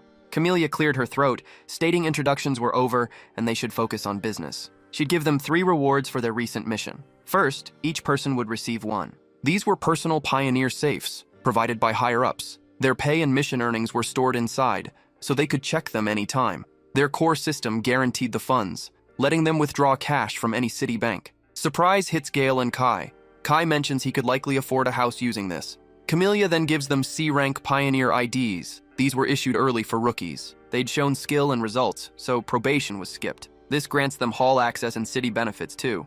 Finally, the Color Workshop custom crafts spoits they pick. Gale's shocked. Ellie points out most nobles can't even book them. Camellia laughs. Dawncore's a VIP client and their spoits are broken. The Color Workshop manages all colorist gear. It's crucial. They'll get spoits from the city's top workshop. They know its location, so in the Lumina district it'll be visible immediately. It's late, but she needs to officially welcome them to the Corps. They'll get full support moving forward. Strong fighters are always needed against the Black Land. Also, as they might have guessed, the fragment they returned yesterday is vital for city survival, so she expects great things from these new rookies. They walked back to Mary's workshop entrance. Kai chats with Nero. He mentions it feels like a really good day. He hadn't expected such a quick C-rank promotion. Becoming a pioneer definitely felt like the correct path. He figures Mary will be thrilled once she learns about today's events, but as he gets closer, he notices the door stands ajar, and peering within, he finds the whole area completely wrecked, which makes his heart drop, and his gaze turns sharp. Over at Shining City's eastern forward base, the colorists are battling fiercely. Many creatures are breaching from the Blackland, so all squads move in, targeting the larger ones initially. But they're wondering how long this strange event will continue. It's already lasted quite some time. Some simply state they must hold their ground as long as the attacks persist. Viper observes from above. She enjoys their struggle. Honestly, she'd be disappointed if they couldn't handle this much, but it's still too weak. The Black Witch's supposed waves weren't pathetic at all. Repeatedly sending these small fry just wastes time. To destroy that disgusting city, they require something more decisive. So, she'll need to re-enter one more time. The sword demon, casually leaning nearby, asked what she was talking about. He wondered if she planned to die by entering the city. Viper told him he had no idea. He remembered nothing. He was incredibly dumb. Still, she figured it wouldn't hurt to inform him. Beneath Shining City, paths connect directly to the Black Land. They're narrow but present. Down there, they discovered something quite useful. The Undercity. Kai instantly searched for Mary, attempting to locate her, and even checked the back room. But her workshop was empty too. It's quite obvious she'd been taken. Who might be responsible for this? He's unsure how he'd react if a similar event occurred. He had to act before hopelessness took hold. Nero meowed at him, stepping from his shadow, then jumped onto the workshop table. Kai then spotted the custom item Mary had made for him. Nero's attention to it meant it was significant. Kai then used inverted sight, and precisely as he'd expected, it showed the same shining color he'd seen from her, indicating another location. He had to follow this trail above all else. He worried about Mary's current safety. He needed to calm down. These moments required setting emotions aside. The kidnappers were definitely those people, the mysterious group pursuing him. They're using her as a hostage to draw him out. They're the city's lowest. They started the confrontation with him. He mutters to himself, urging Mary to endure a bit longer. Yet his words of encouragement contrast with eyes full of pure hatred. He snatches the gauntlet and it goes on, a perfect fit. This makes his ink use far more effective. He's ready for extended battles from this point. Nero settles on his shoulder, and they move out. He moves through the dim alleys, past the street dwellers and would-be criminals, until he locates the trail's destination, an entry into the underground. Another entrance exists nearby. This explains the sudden rise in vagrants. Then, another person arrives, mentioning their wait was worthwhile. It's the same guy from earlier. He hopes his face isn't forgotten after the ink pile incident. They aren't friends, but their conflict remains unresolved. Kai instantly demands Mary's location, but the green-haired man refuses. He scoffs at Kai's expectation of an easy answer. He can't recall the exact tactic used previously, but he remembers leaving Kai a mess. He asks if Kai understands his subsequent ordeal. He worked tirelessly at the organization's lowest ranks to regain his former status. He endured by cleaning, driven by future revenge. Lord Blank's orders were simply to capture him. His condition wasn't specified, making this situation ideal. Kai then forms a razor-sharp, serrated blade. Kai wasn't planning to linger. These utterly corrupt individuals didn't merit any mercy. He started slicing through them as they came closer, taking them out everywhere.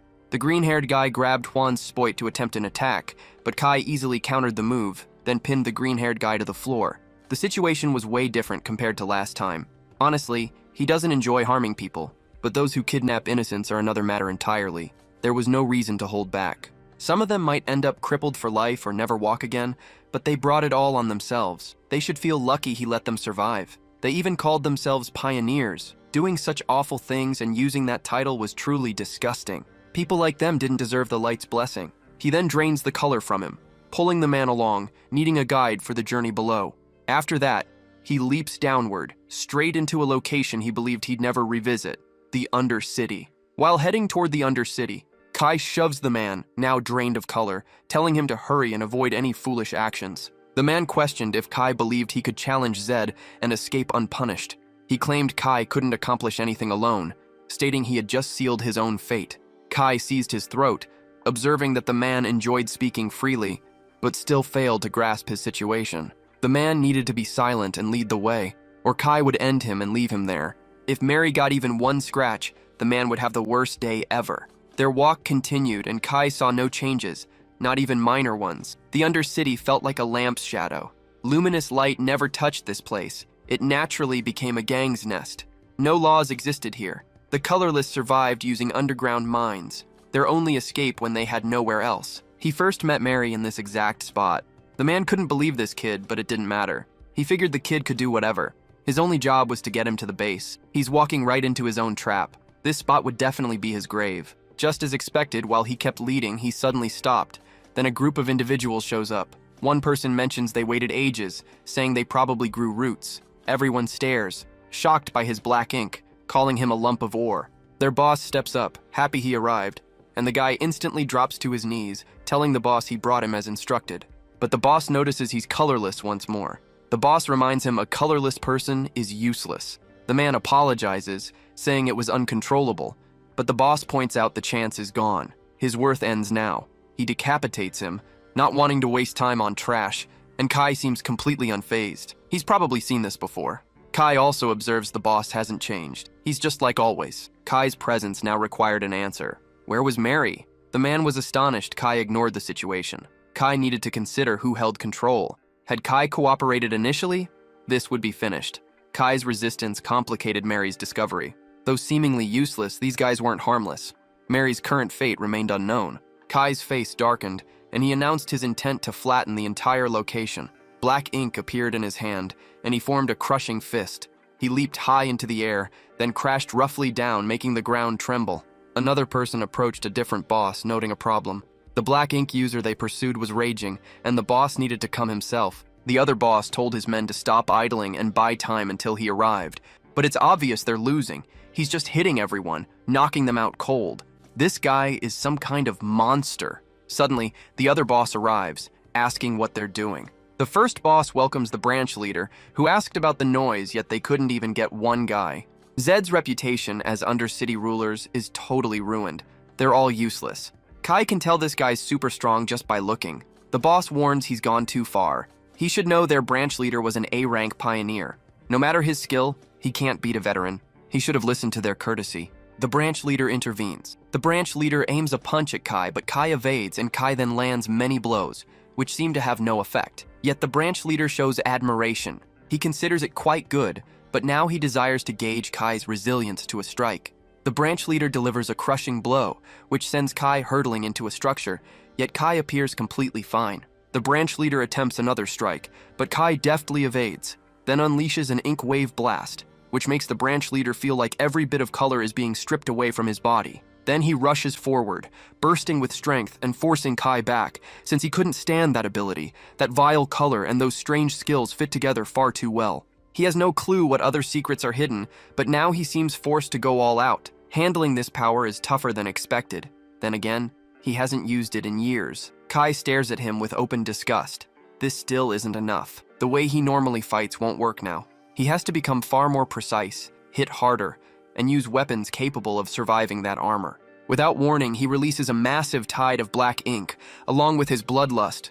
With the branch leader felt this was the most chilling, deadliest intent he'd encountered. He wondered if this was black ink's power. Kai activated his technique, the arsenal of malice. Kai started his attack, and the branch leader got furious. He questioned what power this was. Kai deployed every weapon from the area he made, pushing the branch leader back more and more. He started with a spear, then an axe, which he swung down hard. He tossed the axe aside, then summoned 2 knives. He repeatedly sliced the branch leader with them. The branch leader was stunned. That guy tore through his body's reinforced sections effortlessly. His weapons might be fragile, but each one was incredibly sharp. But he's a Zed executive, so he wouldn't lose to a punk. Blank's orders didn't matter to him now. He maximized his colorless powers, transforming his fist into sharp stone, then charged forward with his killer fist.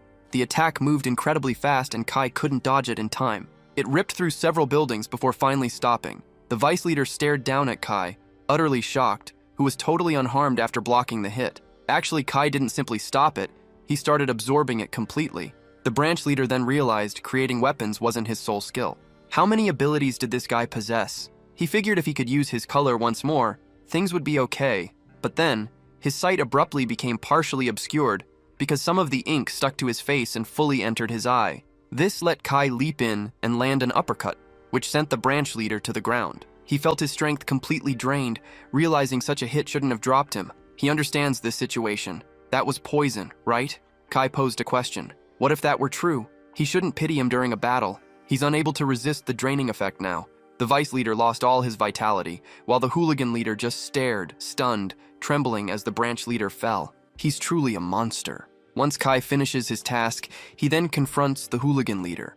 What he plans is obvious. All at once, in a different location, Mary opens her eyes inside a mostly bare room. Someone's happy she's awake. He'd been curious about her regaining consciousness, but he finds her and the other guy quite interesting. He never expected the Colorless to gain such notice, suddenly showing a hue like that. He heard it's a very rare occurrence, but he questioned what was up with this guy.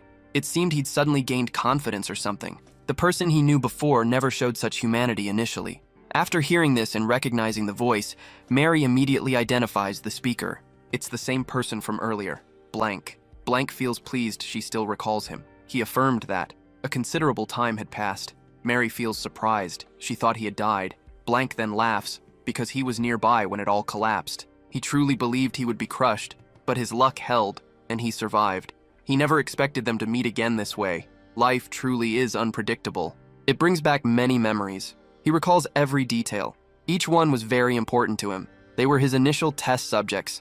He barely survived that day, but he's advanced significantly since. Even the boss recognizes him now. He's currently a top executive for Zed. She shouldn't just stand there idly. She should enter to witness his research's progress. He opens the door, showing a huge laboratory where colorless subjects are treated like cattle and ink beasts are kept in cages. Mary's expression falls, and her heart sinks. She can't believe such a nightmarish place still exists. A worker approaches, informing him the new extract batch arrived. Blank considers this ideal timing. He wants to inspect their current findings. Mary questions his repeating past actions. Blank then inquired why he wouldn't. He stated something so incredible deserved use. He considered not using it the greatest sin. Then, he welcomed her to his fresh extraction facility. The Undercity was experiencing chaos. Residents fled the ongoing battles, assuming it was just gang members fighting once more. But Kai was actually clearing things out. He eventually reached a rather wide opening and asked the hooligan leader if Mary had been brought there. The leader confirmed it. The girl he sought was definitely inside, so the leader inquired if he might depart. Kai instantly slammed him against the wall, causing him to bleed profusely. Kai then calls Nero, asking him to point out Mary's location. Nero accepts and leaps down. Just then, several hooligans show up, attacking him simultaneously. But Kai can't waste time on these minor threats individually. Every moment lost increases Mary's peril. He's already considering a helpful method.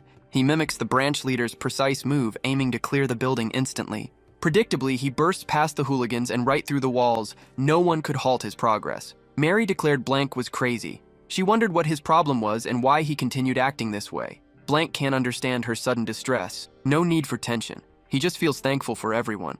Their past role as test subjects allowed his research to finally succeed. She should watch this. An extraction is happening now. Witnessing it directly beats any explanation he might offer. Two of his men force a colorless into a basin, but it screams, resisting entry. It grips the door until its strength fails, then gets shoved inside. The door closes. The device holding him roars with malice. Then a mass of red, almost blood-like liquid emerges. Mary realizes nothing has changed. This is the identical horrific scene from earlier. Blank states this hue is truly stunning. He's able to produce such pure, bright shades. During his initial trials, he fell short. No pigment came out. He wasted every sample taken from her. He recalled his earlier statement about people developing color later. That's where he noticed the promise. What if he could extract the potential everyone carried? It worked perfectly. It isn't only humans. It comes from creatures as well. It's incredible how things he considered utterly useless eventually turned into this color. He thinks this is their actual soul, their true identity, and he can manipulate and pull it out whenever. He's giving a present to everyone. He's revealing a world that would have stayed hidden. His extraction skill and all his years of study have finally become flawless, and this is the outcome. It's a blend. Currently, he's figuring out exactly how to use it. He recently found that creatures naturally disliking color can be somewhat controlled, though not completely. Mary believes they've lost their sanity, each and every one. She wonders how they stay so calm about this. They simply forced a live individual into an extractor, just like that. Do they truly believe the city will allow them to escape consequences for this? That reaction didn't surprise him, but honestly, he never got why it was bad. He figured it was just too advanced for them to grasp. Mary instantly accused him, saying he was just a murderer. She wondered what soul or identity he meant. If he loves extracting color, he should just extract it from himself. She's sure his color is stained with this filthy, disgusting color, soaked in sick pleasures. Blank seems to be mad, but then tells her that it isn't, as he already checked. He had already been routinely extracting from himself. He wouldn't invent something without trying it on himself. This came from him pouring everything into his research. Once it was finished, he invested a piece of himself into it, making even his own color shine. He had stored it carefully. It might prove useful. Mary told him to be quiet. Nobody wanted to hear that.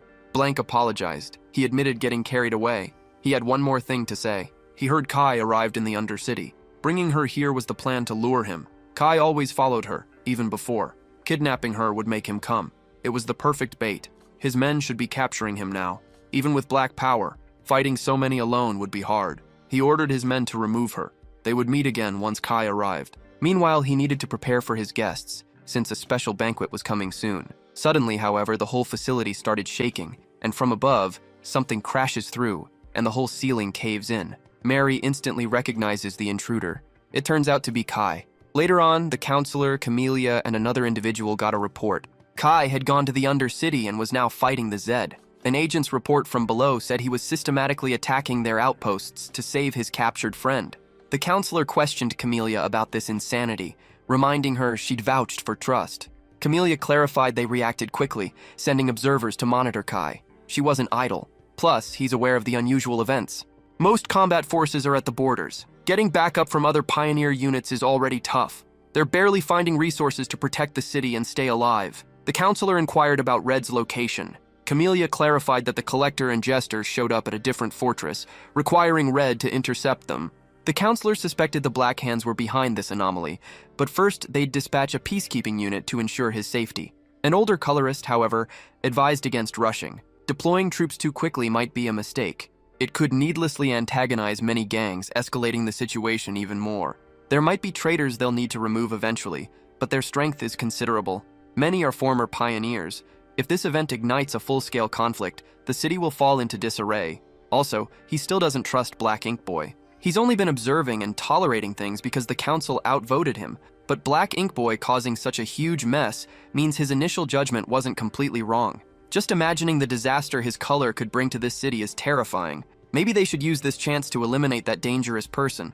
He thinks they understand his exact meaning. Hudson, however, gets his concerns. He plans for the peacekeeping units to execute their established strategy. Kai alone can reveal hidden truths. He's vital.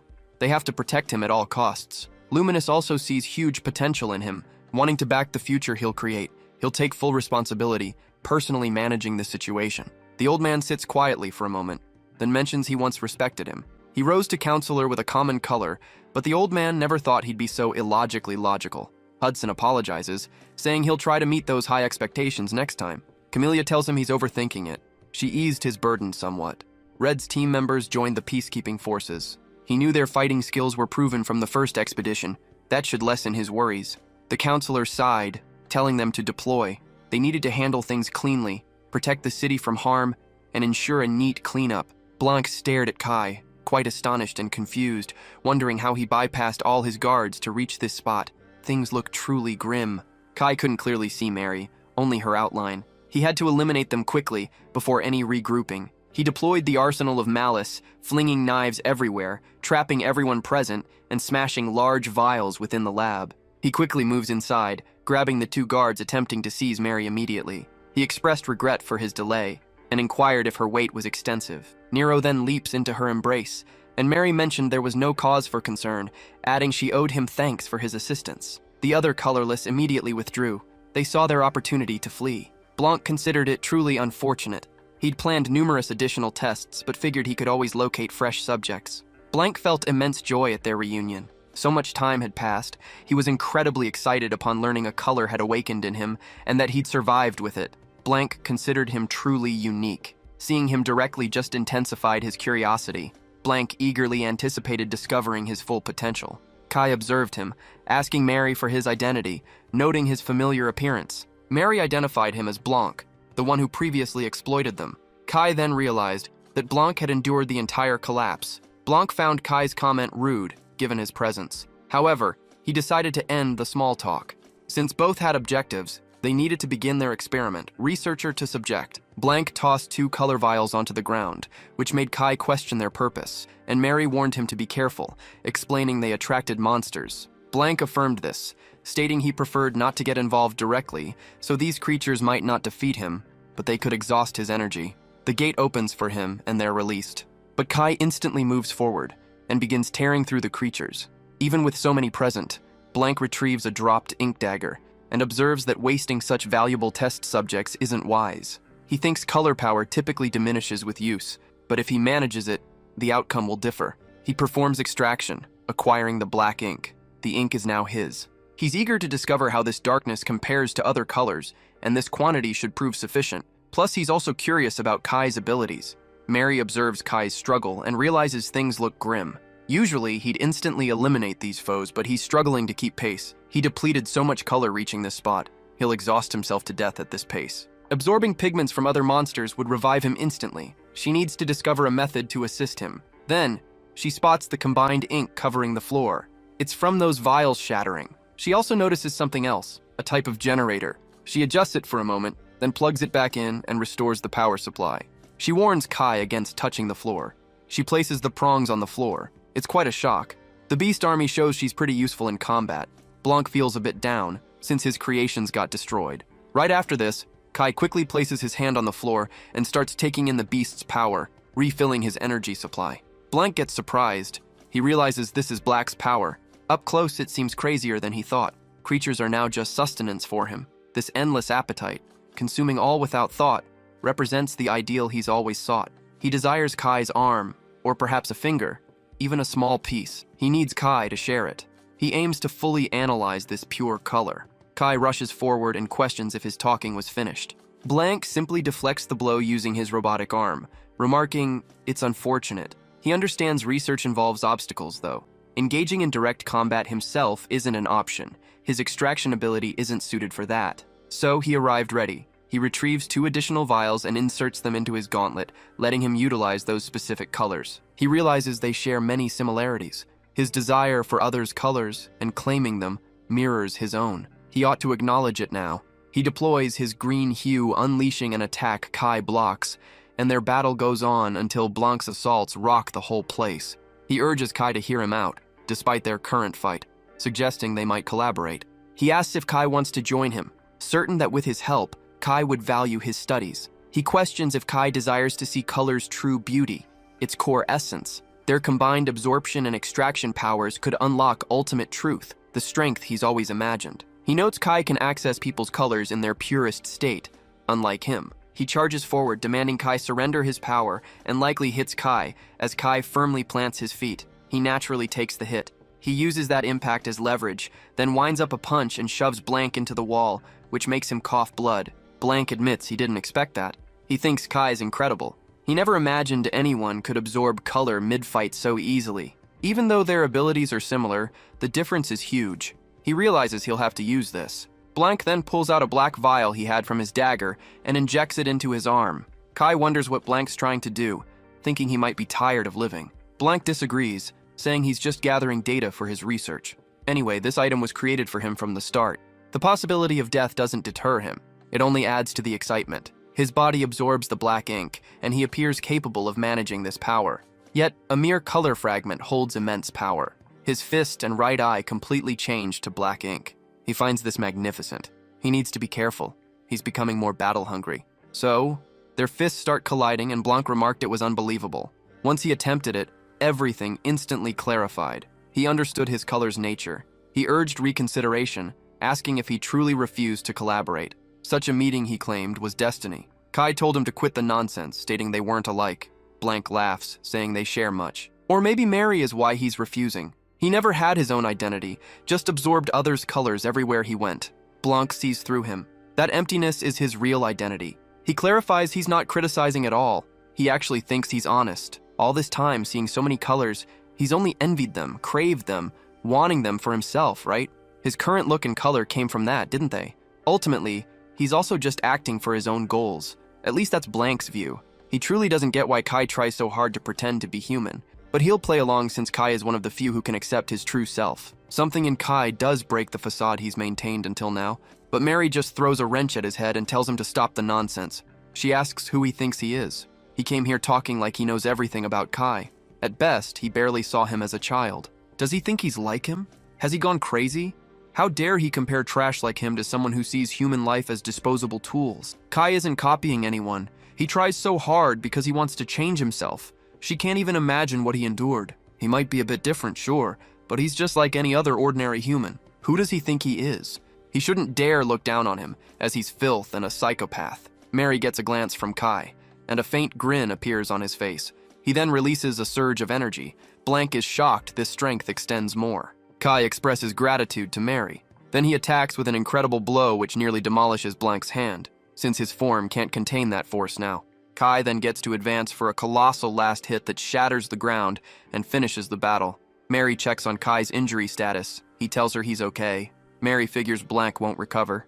Kai confirms Blanc is barely conscious. and Kai plans to finish this guy right here. He can't leave any threats unresolved. Sparing him means he'll just repeat his actions. Blank expels his color, then smiles. Blank thinks Kai's hurried power wasn't enough to defeat him. It's a real pity. He wonders what he might have accomplished with more of his color, but he hasn't surrendered yet. He'll do anything to get his color. Then, the whole facility begins exploding. Blanc reveals he placed explosive coloring charges everywhere. They've lost contact with the organization, and Blanc's already caused enough chaos, so the higher-ups activated a self-destruct to erase all evidence, it seems. If this is the end, he might as well try one last thing. But then, unexpectedly, the ground gives way, sending Mary and Kai down into an ink pit. He wonders why this is underground. He thinks this might be leaked waste from the extraction room. If so, Mary faces danger. Indeed, she's barely clinging on and keeps sinking, since the colorless are most vulnerable to the ink. He realizes he must act fast. He needs to absorb all this ink immediately, but that would take ages to soak it all up. Mary won't survive that long unless he touches her directly, or maybe it's already too late. He understands falling into black ink means no one can save them. Why'd he even get this color? Wasn't it for that amazing light? If he lets go of that light now, a voice inside him suddenly asks if he's fine with that choice, and he's definitely not. He keeps pushing forward. That happened once already, and that was plenty. He's not giving up no matter what happens. He charges in, grabbing Mary's hand, then starts absorbing all the ink surrounding her. He begged her to live, since she'd pledged to witness his becoming a colorist. She'd told him everyone possessed their own inner light and color, and that he was no different, he just didn't know it. Lumial had used those exact words. That's why he remembered them. After their escape from the Undercity, sure, they faced discrimination and persecution, but most people they met were also illuminating others with their own unique light and color. Leaving with her, he understood he'd never have grasped any of this if he'd been alone. He would have just stayed lost in his emptiness, never experiencing happiness or joy. But now he understood a little. If Lumial showed him the way, then she gave him a reason to keep moving, to smile. So she has to wake up, because they made a promise back then. Most of the ink has vanished, but then he notices Mary isn't drawing breath. How can that be? He already took in all the black. Then a glow starts spreading from her with that very same radiance he noticed earlier. Is this the hidden power everyone mentioned? If he can pull out that light, then maybe there's still a chance. He takes hold of her hand and figures that if he keeps doing what he's done so far, he might be able to save her. Suddenly, a wave of her light wraps around his whole body. It feels different, nothing like the way he usually absorbs things. The light and color feel oddly familiar. This must be the happiness, comfort, and warmth deep inside her. This is the light Mary has always held within, and since it's Mary, of course it would shine this way. It's bright and vivid. He uses his absorption powers and successfully revives Mary. She instantly wakes, then begins coughing. Mary wonders what occurred, certain she'd fallen into black ink. She questions her survival. Then she notices her new color, and she totally panics. Kai tells her to relax, saying it's fine, and asks about her body. He checks if anything feels off. He admits it's confusing, but they need to leave this place now. Though blasts block the top, they must find an exit from here. Then, Nero's meows reach them, and the ceiling explodes once more, revealing Nero. Nero guided Gale and Ellie to this spot. They felt relief seeing them despite the urgent situation. Both appeared mostly unharmed, though. Kai couldn't recall his earliest memories. His mind felt veiled in mist, and all things appeared far off and indistinct. The division between himself and the world felt indistinct. He simply floated, propelled by a massive flow, lacking any specific endpoint. Occasionally, when the mist cleared and his sight sharpened, he'd consistently awaken in an unknown spot, but he didn't mind it much. No matter where his travels led, he had a family member who remained by his side, Nero. With nothing else, Nero alone remained with him. Then, in his utterly dark existence, a figure emerged, radiating intense brilliance. That person identified himself as Lumial, and upon seeing him, Kai instantly grasped it. Lumial represented the stunning light he desperately sought. He etched an unmistakable, lasting impression on Kai's heart. Unfortunately, his period with Lumial proved short. Once they separated, he recommenced his travels through unfamiliar areas, still seeking the radiant light now fixed in his heart. Like a moth chasing a flame, he kept wondering whether he'd ever face that radiance again. Then, after all that drifting without direction, deep beneath the city in its darkest depths, he ran into Mary, who couldn't understand why he stayed silent. She figured he might not be able to speak or maybe hear. The Undercity had lots of children like that.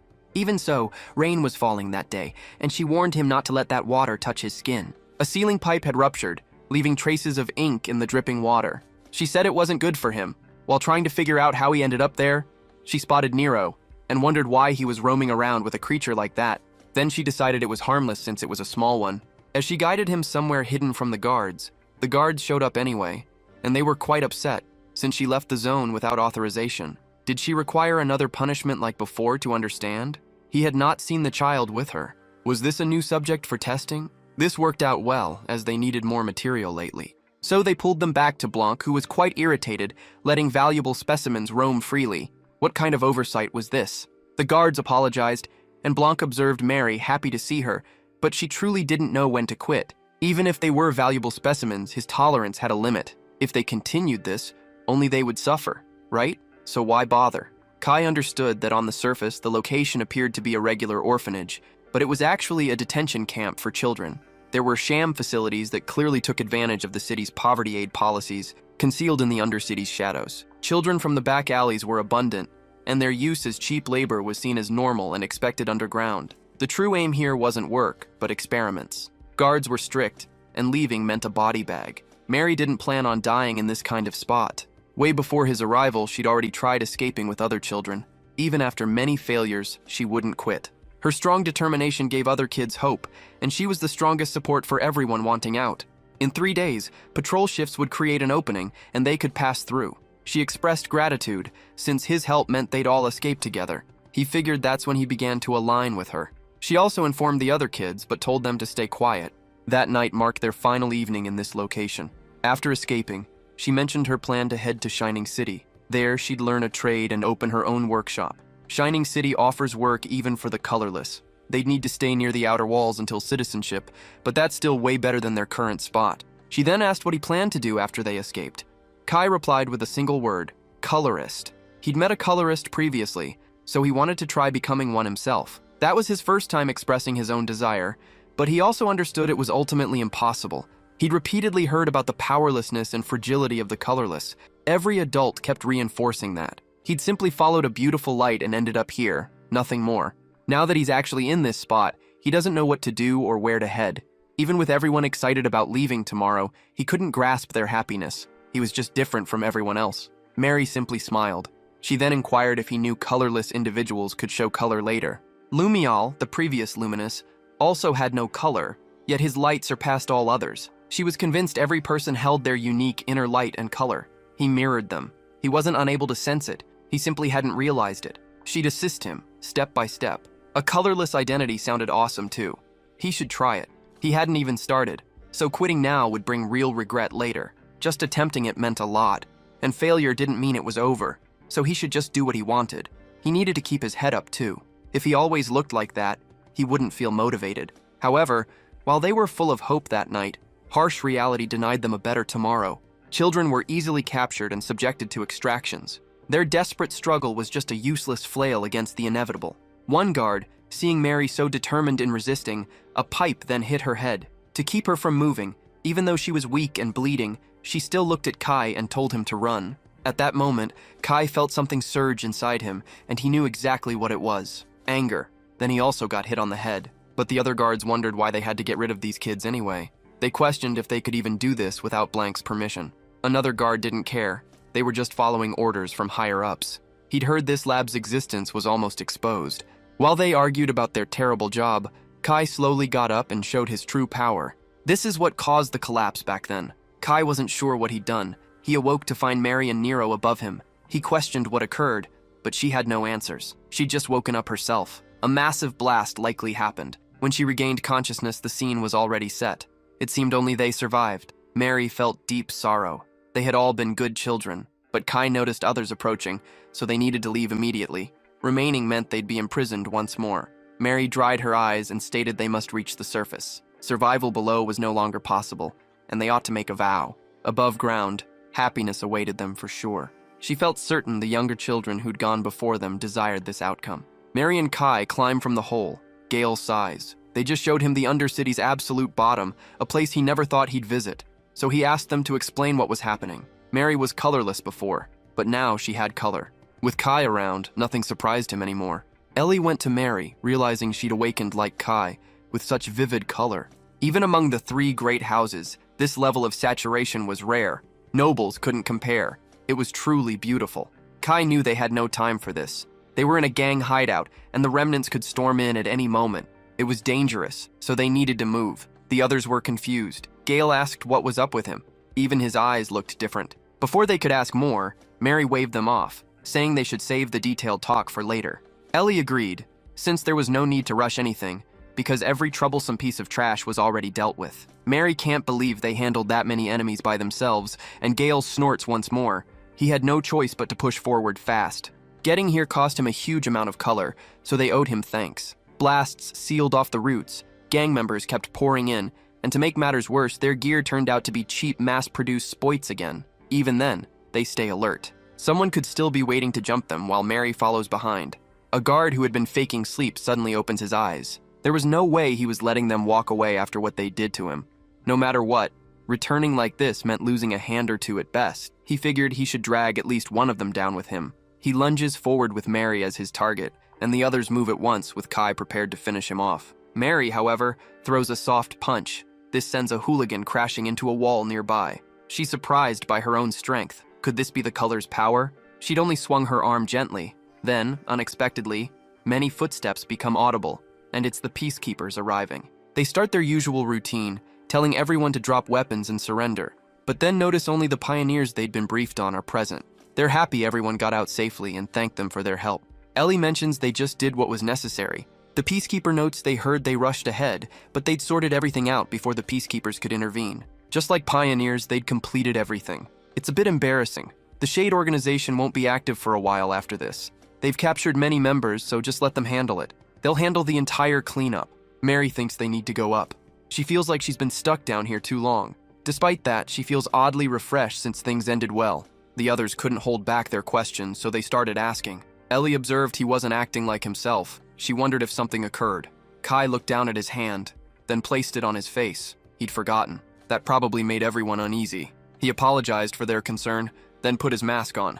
He said he's fine now. He just had a few things bothering him, but it's not serious, so they shouldn't worry. Gale saw this and told Ellie to drop it because it's likely something from his past he won't discuss until he's prepared. They shouldn't pry. Ellie is aware. Okay, heading back up to the surface now.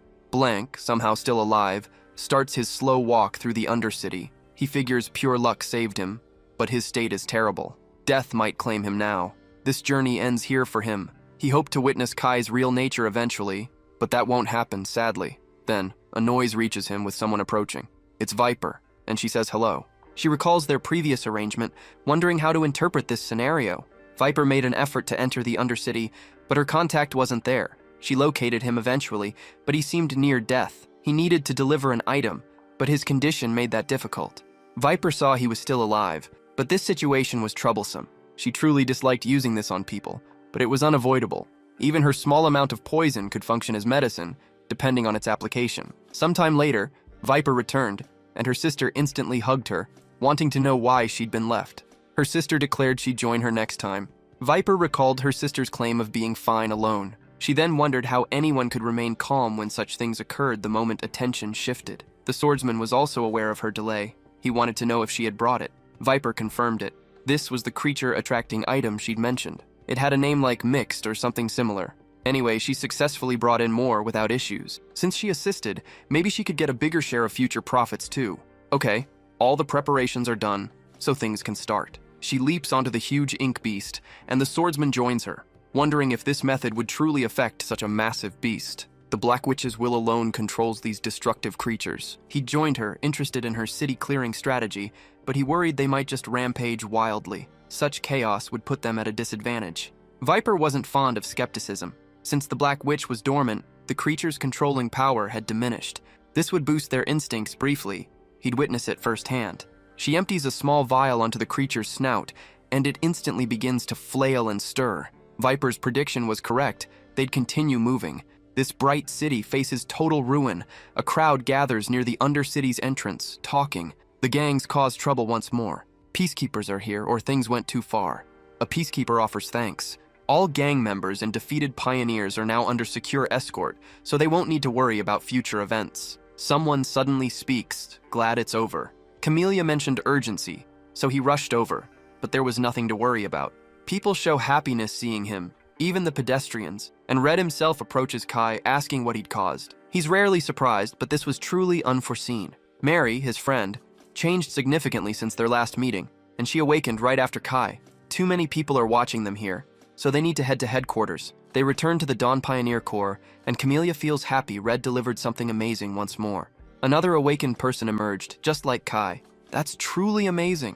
Camellia already knows her identity, and Red asks for Camelia's opinion, because Lumial Awakeners are a major topic across the whole city. Any color appearing in a colorless individual signifies immense power, enough to shape history. This person is no different. She's a talented engineer who even drained Kai's ink. Camellia makes a fuss over her, especially with that vibrant color. She's truly stunning. Is she interested in joining the Dawn Corps? They're able to provide almost anything. She's definitely not considering other corps, is she? Naturally, she knows everyone wants her, but they'll treat her way better than anyone else. Kai simply smiles. Kai observes Mary, and she gives her consent. Mary intends to join the Dawn Corps. She also has a goal to reach. Camellia finds her resolve impressive, so they should start a contract immediately. Mary just needs to sign. But before Mary can, another colorist arrives, saying he heard everything from outside, and he opposes her easy acceptance. Everyone must pass a test to join the Corps. That's the rule, so they head to an arena, and Camellia becomes furious. He's incredibly stubborn. Mary isn't awakened. He needs to consider who takes responsibility if another group recruits her. The man ignores her and stares at Mary. He questioned her readiness. It looked like she'd already picked a weapon, so he'd start explaining the test rules. It's pretty straightforward. She just needs to beat a test golem the Corps prepared. The golem's combat power marks the lowest bar for membership.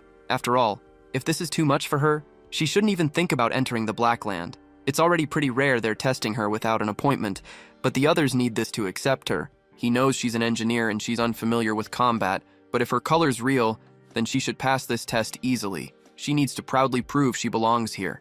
And just like that, the trial starts, and the golem instantly rushes forward with a strike and keeps trying to land hit after hit on her. Camellia panics and wonders what he's thinking. He threw a kid who can't even fire a gun into this. He could have trained her first. If she gets discouraged, she might leave and join somebody else. Mary doesn't catch any of that and keeps wondering what she should do. Can she actually beat a thing like this? She pushes those thoughts aside. She has color now, and running won't fix anything. So she starts channeling all her color into the spoit, driving it beyond its limits, determined to take down the golem with a single attack. She pulls it off, launching a massive attack which rips right through the HQ's roof, leaving everyone totally stunned. The yellow-haired colorist even noted she briefly matched his emission level, despite this being her initial spoit use. Her capabilities are huge, but Mary just couldn't control it, and her color started spraying all over. She kept begging for assistance since she was growing more afraid, and then punched more holes through the ceiling, just because. The ceiling cleanup starts right away, with Mary apologizing a lot, but Camellia tells her not to worry. Camellia wonders where this talent came from. That was truly amazing. Her power totally surpassed the minimum. Even with a surprise test and clear nerves, she showed her strength. So, Camellia welcomed her into the Dawn Pioneer Corps. So many talented people gathering like this is really comforting. She's excited to see what they'll do next. She calls out her uncle, the other colorist, asking if he has complaints now. He says he never did. He just needed a strong reason for her admission, even as an awakened. Skipping the process directly would have caused an uproar. That power was truly amazing, though, for total color output. She might be the best of her whole generation, and he tells her to stop calling him uncle around others. It doesn't help her image. Camellia tells him to relax. They're not in an official setting anyway. If he acts stiff all the time, he'll just get cold. With that, she pulls Mary away. She still has things to prepare for her, and they need to finish her admission paperwork. Kai was worried since the test was sudden, but he's glad it all worked out. Red approaches, asking if they're done with the welcome party. They're not busy today, right? They all shake their heads. Red thinks it's perfect timing then. He's been too busy with his own work to give them proper attention, so this is ideal. He told them to join him. He'd teach them something vital. They headed to the training grounds. No one was there, so it was perfect for practicing freely without anyone watching. A few training dummies remained. These were hard shell models. Most attacks barely scratched them. They needed to watch closely for survival in the Blackland. This technique was absolutely essential for them to master. He swung his sword at the dummy. It just clicked. An ink drain or spoit, no matter how good, wasn't omnipotent. Eventually, it would hit its limit.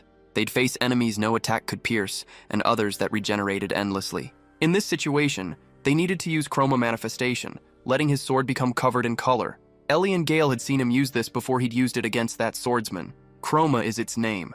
Users pull out their inner color, covering their weapon and body, then make it glow in various shapes and forms. When they layer their colors, they get incredible power, far surpassing normal limits. This means objects they couldn't slice before now get cut perfectly. They're pioneers, so they'll need to refine this as a core skill from now on. Everyone needs a trump card since the Black Land is unpredictable. The others were impressed by the clean cut, and Kai asked if colorists must handle it freely. Red knew this was the bare minimum. For a colorist, these are basic skills. At higher rank A levels, many people use them. Going further, becoming an S rank pioneer and passing a special exam is how they get recognized as true colorists. For now, they need to grab their weapons and get in position. He's about to show them how to train chroma. It sounds impressive, but it's really just part of who they are. They all know that moment just before their ability activates, when color is about to burst out. Usually, they release every bit of it. This time, they need a different approach. Rather than sending it outward, they should picture that color sinking into both their body and weapon. It won't come naturally, but they need to draw in as much as possible. They immediately give it a try, but the process is incredibly difficult, and their color starts disappearing right away. If this keeps up, they'll end up completely colorless. Red expected it wouldn't be nearly as simple as they imagined. Even so, the three of them are off to a strong start. Some people need years before they even understand the sensation, but that doesn't mean they should get cocky. Natural talent may give them an advantage, yet making it truly their own takes hard work. Kai, on the other hand, pulls it off almost instantly. He's been doing this for some time. Is this chroma then? Ellie finally gets it. What he performed in the ruins was actually chroma. Red finds him enjoyable to instruct and believes, looking back, this outcome was probably clear. Currently, he's just shoving immense power into it. He's still only using brute force. It's fine, though. Explaining the next stage would just confuse him. Crucially, he's overusing it. He'll be colorless after just a few hits at this pace. Kai understands, but his output control is still poor. He's working to fix that now, with Red's assistance. Red gets it. Until recently, he survived the massive consumption by simply absorbing more. He instructs the other two to continue their training until chroma appears. They need to work hard if they don't want Kai to outpace them. Kai has something more pressing than chroma. Right now, he's in a tougher spot than even Gale or Ellie, depending on circumstances. He shouldn't use that spoit here. They'll return to fundamentals and practice using his color efficiently, since he's currently expending 100 units of power when 10 would suffice. That power looks good, but it'll eventually hurt him. He's tried managing it himself, but he just expends color without direction. Most of it goes to waste. He depends only on absorption, since his combat method is also risky. A slightly stronger opponent, one who can resist, would trap him. What if he suddenly lost his color? He's survived until now, but can he truly expect safety in a monster-filled dark place? Kai gets it. He faced far greater danger than he'd imagined. With the spoit gone, what's his next move? Red instructs him to unleash all his power first, saying they'll begin there. Kai complies, and Red finds it astonishing. He was quite impressed when he first saw it, and he's developed even further since then. Kai, though, is already exhausted from doing this without ink. It's hard. Red instructs him to hold it steady. If it dips at all, Red will end him. Kai protests that Red shouldn't speak that way, but Red believes he's allowed.